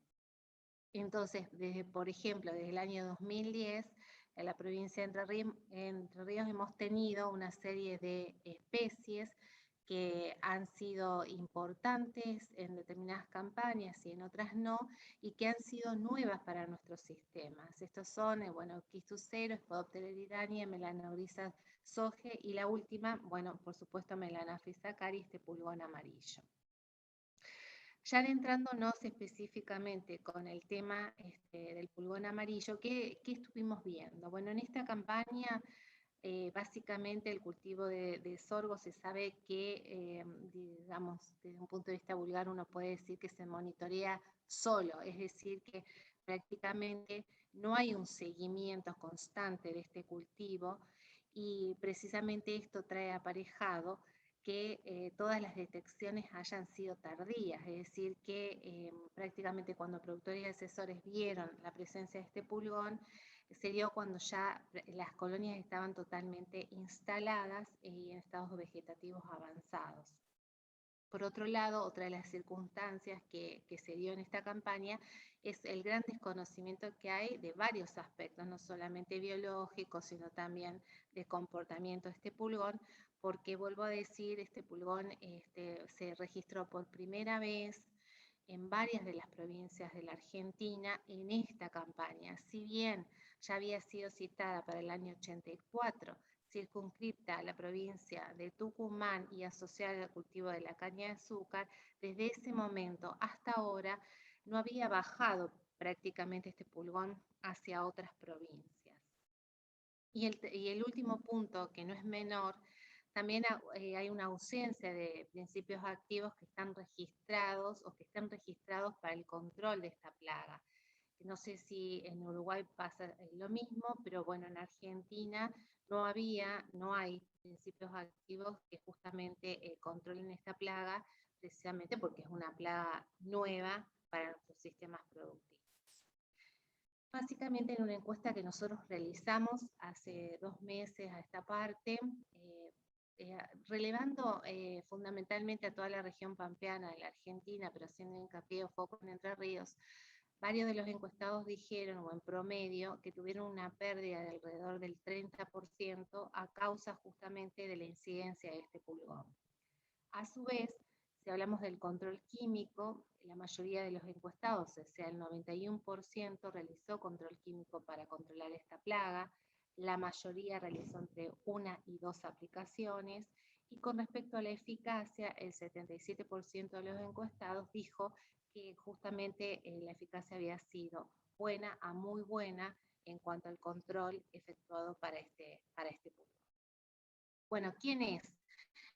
¿Cómo se identifica morfológicamente o por morfología externa a este pulgón? Bueno, este pulgón, como su nombre lo indica, presenta esta coloración amarillenta. Los últimos artejos presentan una coloración más oscura, al igual que los sifones, y también la cabeza presenta una frente que es más bien sinuosa. Transita por 4 estados ninfales hasta llegar a su fase adulta.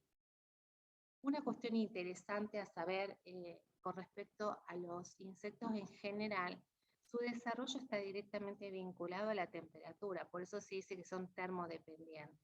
Entonces, me pareció interesante compartir con ustedes este trabajo de autores brasileños, en donde estuvieron viendo cómo se desempeñaba, o sea, cuál era la tasa de desarrollo de estos pulgones en relación a la temperatura.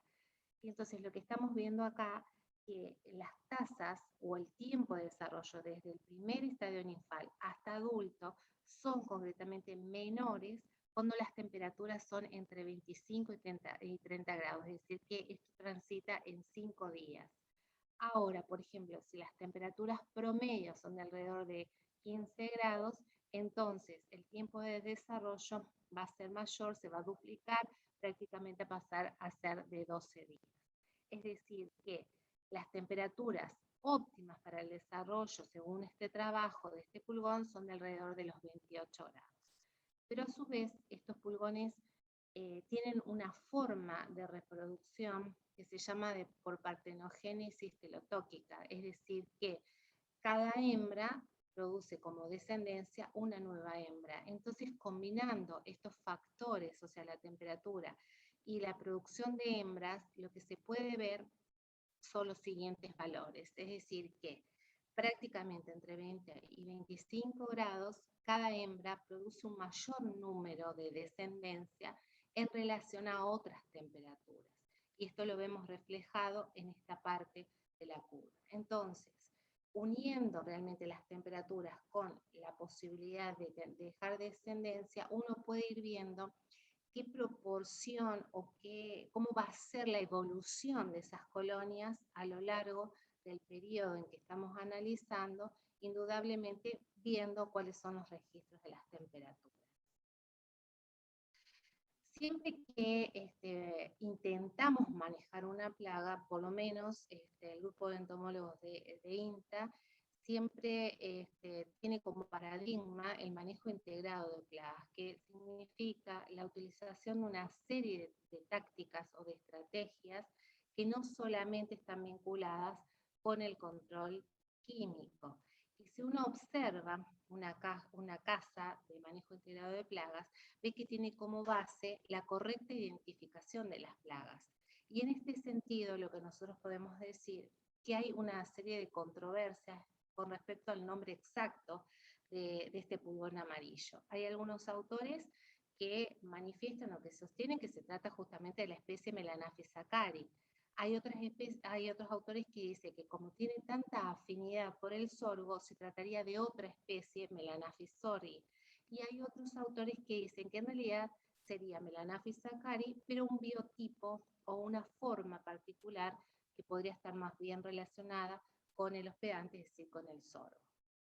Indudablemente estas dificultades en cuanto a la correcta identificación taxonómica hay que dilucidarlas por métodos moleculares, y es en ese sentido lo que nosotros estamos promocionando y tratando de dilucidarlo a la mayor brevedad posible.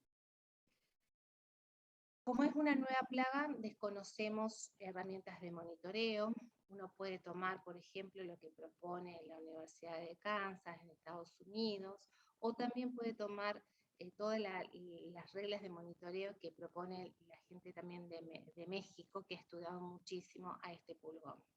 Y con respecto a los niveles de acción, hasta tanto en cuanto no tengamos nosotros los niveles propios para la Argentina, podemos tomar también como referencia este porcentaje de plantas infestadas, o sea, antes de floración, haciendo hincapié al 20% de plantas infestadas con entre 50 y 125 pulgones por hoja, y después, en la etapa de floración y siguientes, sería 30% de plantas infestadas con 50 a 125 pulgones por hoja. Esto de los 50 pulgones por hoja también está avalado por diferentes investigaciones realizadas también en México. ¿Qué serían 50 pulgones por hoja?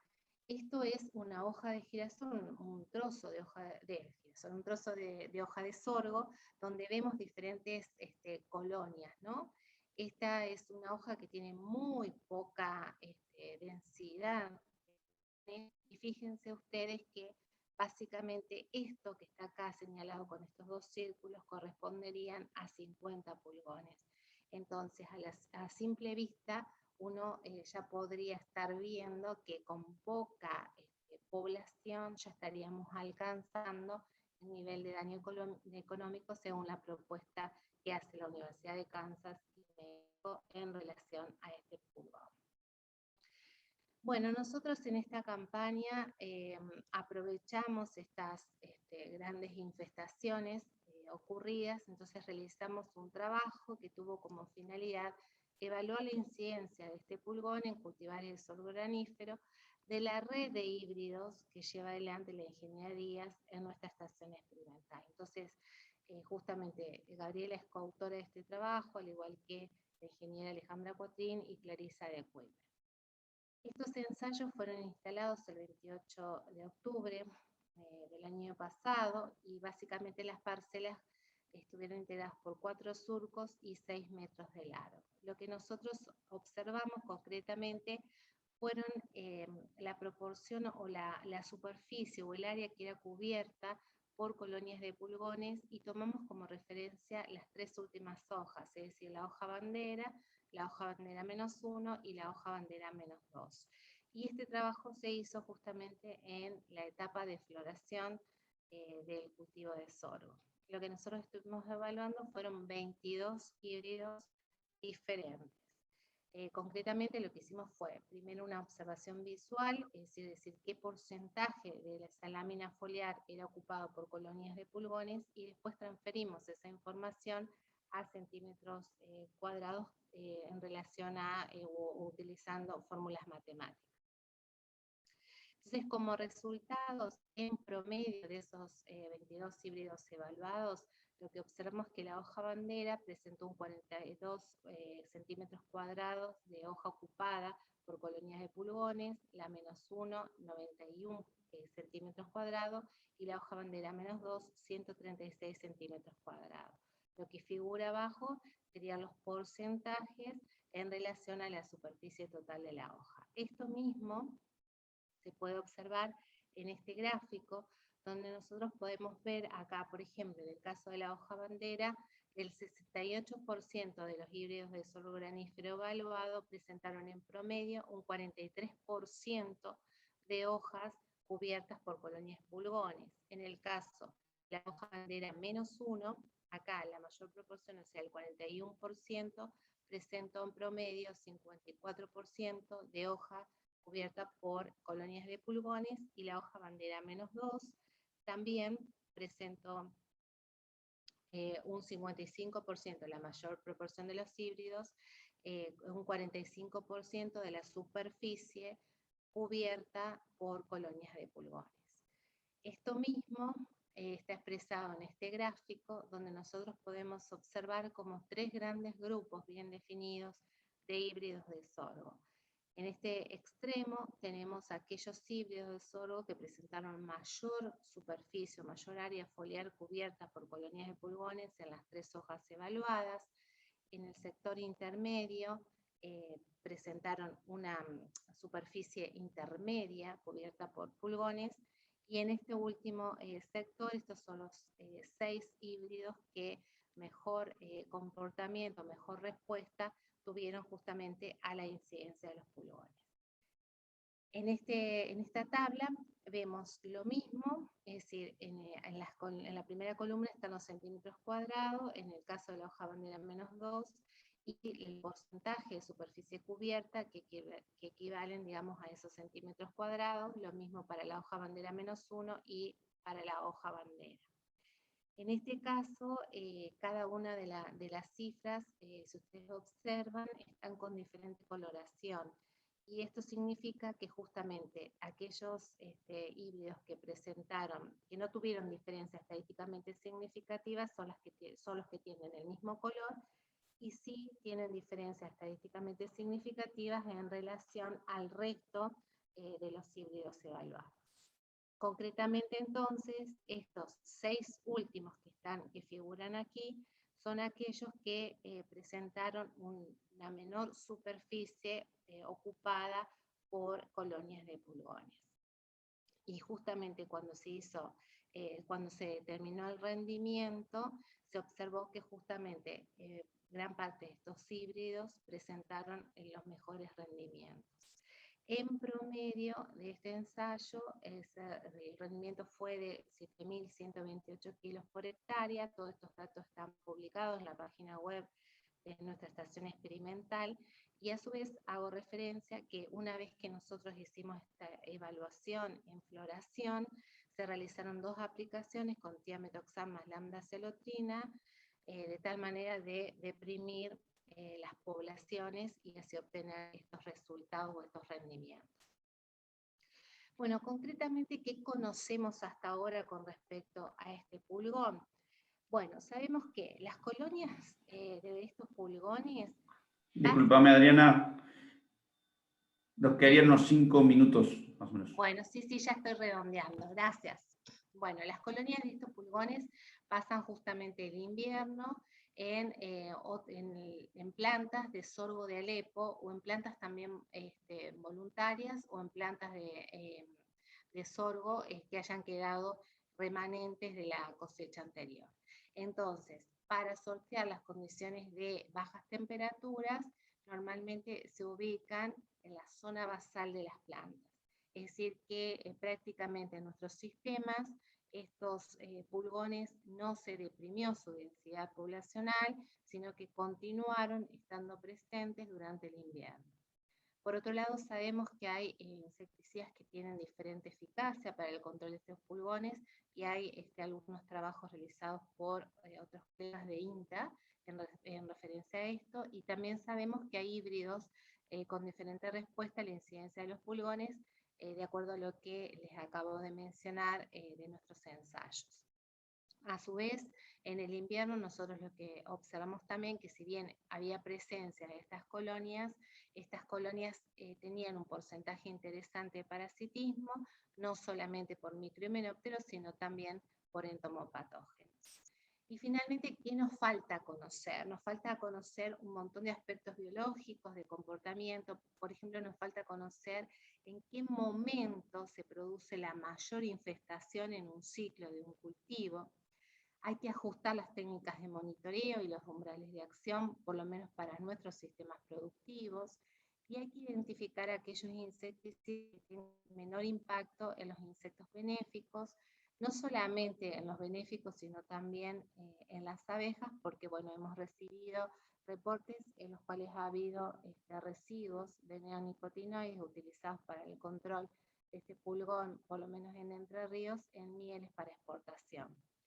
Y lo que se sabe es que justamente todos estos enemigos naturales estarían actuando, deprimiendo a la población de los pulgones, pero su densidad, digamos, no alcanza como para efectuar un control biológico importante.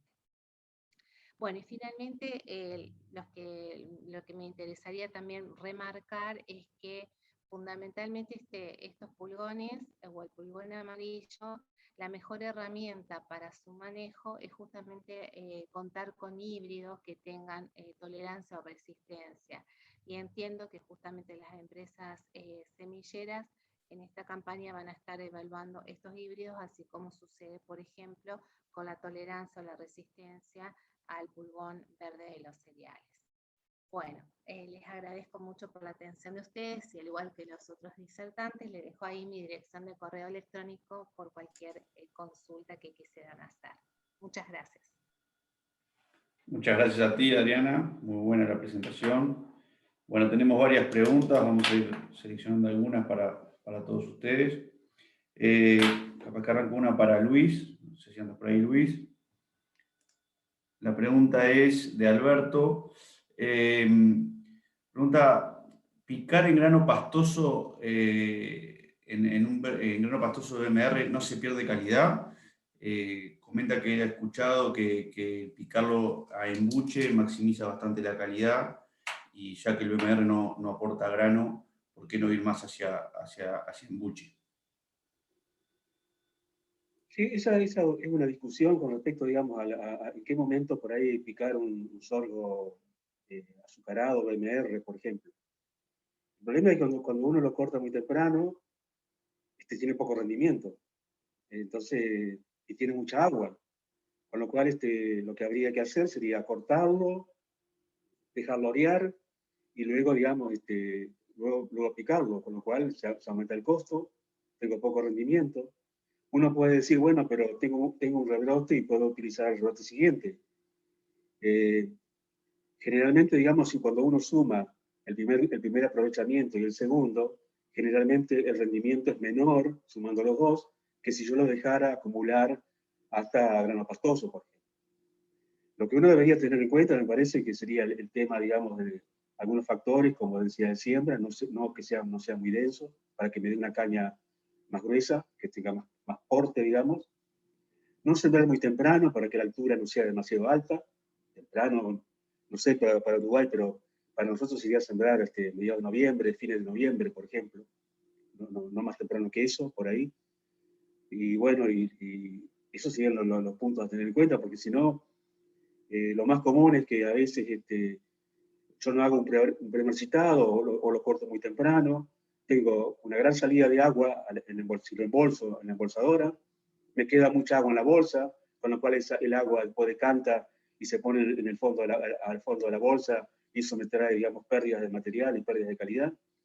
Y gasto dinero, digamos, para embolsar agua, lo cual por ahí no es lo más correcto, digamos, si lo vemos también desde un punto de vista económico. Y veámoslo también desde un punto de vista, digamos, de calidad.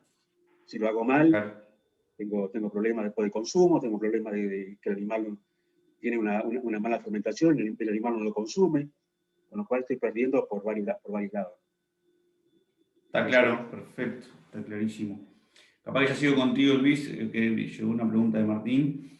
En un sorgo silero convencional, ¿qué opina de sembrar mezclado con sorgo granífero, doble propósito, o sea, mezclar silero con granífero para mejorar la calidad, dándole ya más aporte del grano del lado del granífero y ayudar a disminuir el vuelco?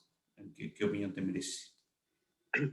Sí, digamos, si uno lo ve desde el punto de vista, digamos, así, teórico, podemos decir, uno pensaría, digamos, que al incorporarle grano a ese material, mejoraríamos tal vez la cantidad de energía. La cuestión acá es que los ciclos sean similares, que yo pueda cosecharlo, digamos, a los dos por ahí con la misma materia seca, y que el grano no esté demasiado duro, para que no pierda. Porque pensemos que tal vez uno piense, no, pues yo podría tener la máquina con el cracker para sorgo, pero el gran volumen por ahí de masa forrajera, digamos, por ahí impediría que yo haga un buen tratamiento del grano. Puede ser, nosotros lo hemos probado, hicimos algunas veces eso, pero a nivel, digamos, más de ensayo, no a nivel de respuesta animal. Funciona, puede funcionar. También por ahí el vuelco puede ser un poco menor, si hay problemas de vuelco, pero no. Después está el problema, digamos, de la respuesta animal. Cómo está el grano de ese sorgo, cuántos granos tiene el sorgo, porque también pensemos, digamos, que si tengo que hacer algún control, especialmente de insectos, por ahí se hace más complicado porque tengo un sorgo muy alto y el otro muy bajo, con lo cual entrar con una máquina por ejemplo, una máquina terrestre, se hace más complicado para pulverizar. Pero bueno, se puede probar.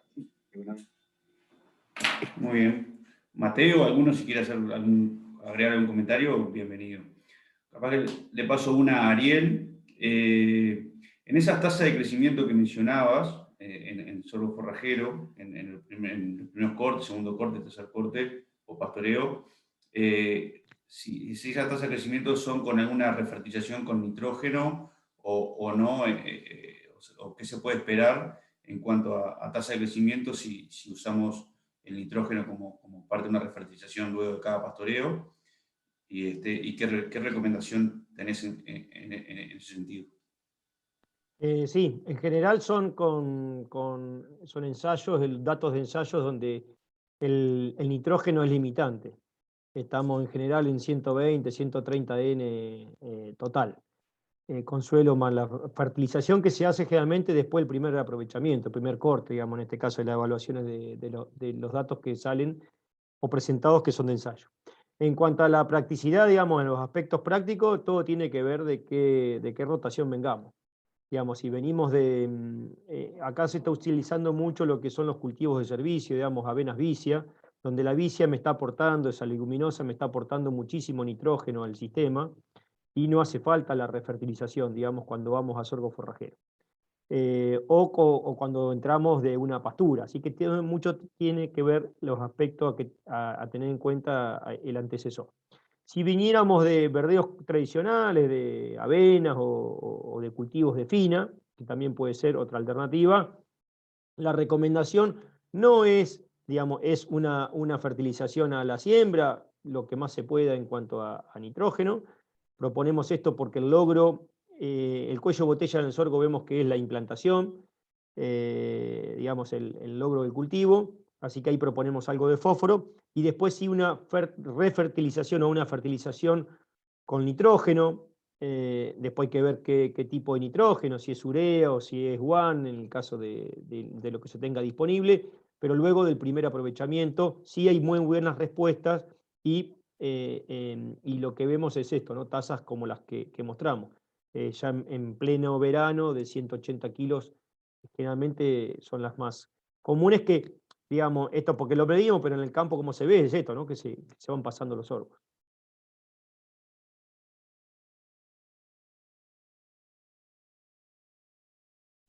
Estás mutado, Lolo, estás mutado. Perdón. Ya aprovecho y te paso dos en una, Ariel, también. Pregunta Jorge, ¿qué densidad de siembra recomendás en cuanto a sorgo forrajero? Se hablan de 25 o 30 kilos. Ellos preguntan si vas más hacia la densidad de plantas o a la mayor cantidad de plantas para afinar tallos, o vas a una densidad menor pensando más en el macollaje. ¿A qué recomendación harías en ese sentido? Todo un tema. Tenemos, digamos, no mostré, pero tenemos datos con 200.000 plantas logradas, 220.000 plantas logradas. Tenemos la misma producción de forraje que con 700.000 plantas, que son los 25 kilos. Así que volvemos, ¿no? Todo tiene que ver momento de siembra, sistema de siembra. Siempre, digamos, lo que vemos es que se trata de cubrir errores con aumentar la densidad o cubrir esos baches, esos errores a través de la densidad, y vemos que no es el mejor camino. Los forrajeros todos los sorgos macollan, pero los forrajeros son los que mayor capacidad de macollaje y rebrote tienen, por lo tanto, digamos, tomar esa particularidad, esa característica que tiene el sorgo, me parece que es una virtud donde la debemos utilizar, pero para eso debemos hacer las cosas bien. Entonces, volviendo, digamos, cuando estamos hablando con 200.000 plantas, estamos hablando de 5 o 6 kilos. No proponemos eso en forrajero, pero sí algo intermedio, que vayamos a lograr 300.000, 400.000 plantas, que estamos ahí en 8, 10, que estamos en 10, 15 kilos de semilla por hectárea.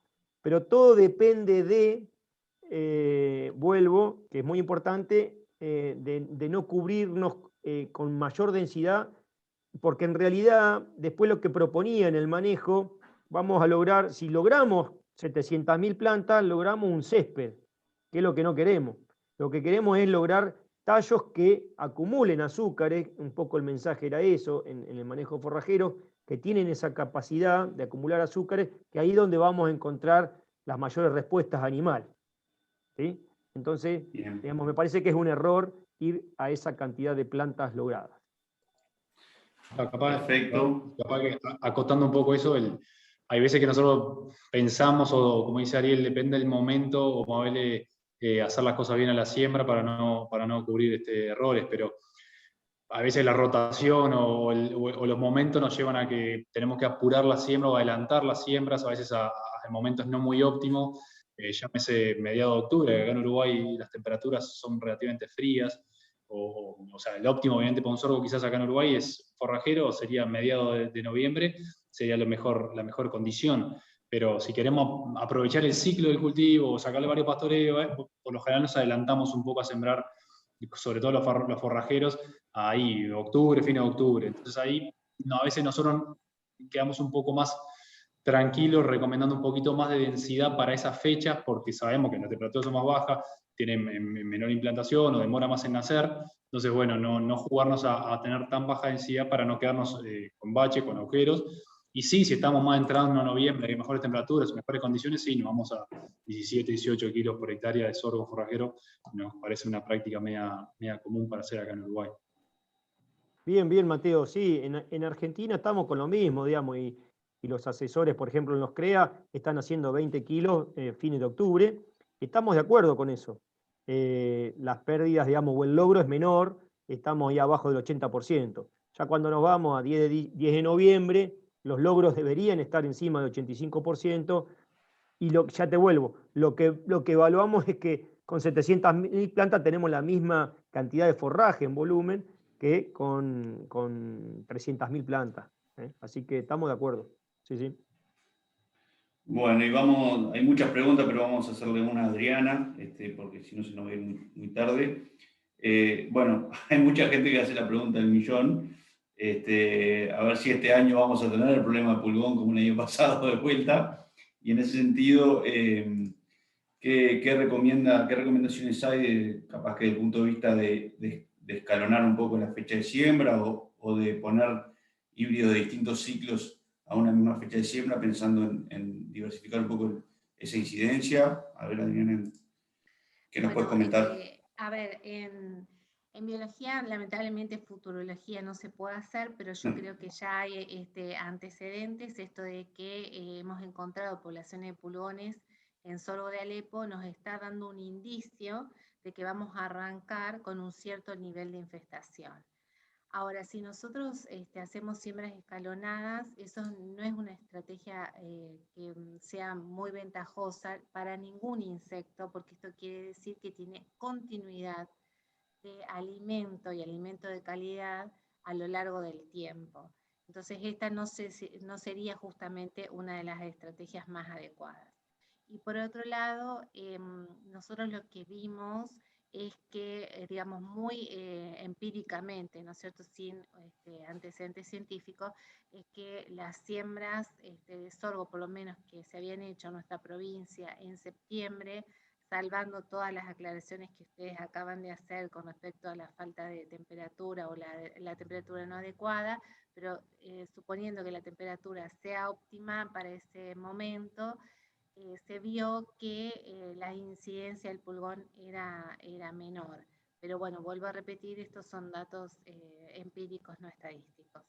Así que, redondeando a la pregunta, vamos a tener seguramente infestaciones de pulgón, no sé si con la magnitud que tuvimos en esta campaña, pero en todas las otras zonas del continente americano en donde se produjo esta misma explosión demográfica, el pulgón llegó para quedarse.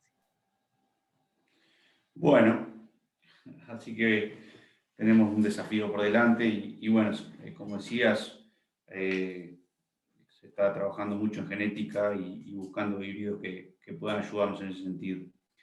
Bueno, hay varias preguntas, bueno, vamos a dejar por acá. No sé, Mateo, si tienes algún otro comentario, pero bueno, agradecerles. Seguimos con un nivel alto de participantes. Muchísimas gracias a todos. Muchísimas gracias a los disertantes, a nuestros amigos argentinos. Y bueno, la iremos dejando por acá. No sé, Mateo. No, básicamente, la verdad, una jornada, ya teníamos 50 y pico de visitas. Estuvo muy buena el contenido de la charla de todos ustedes, los disertadores, Luis, Ariel y Adriana, así que me sumo al saludo y al agradecimiento. Y bueno, obviamente quedamos en contacto, tenemos los correos de cada uno, después esta presentación va a quedar grabada y después se le va a acceder el archivo y el link para poder tenerla y verla en cualquier momento. Así que de parte mía también de vuelta agradecerles y bueno, quedamos atentos a cualquier otra consulta que tengan. Muchas gracias.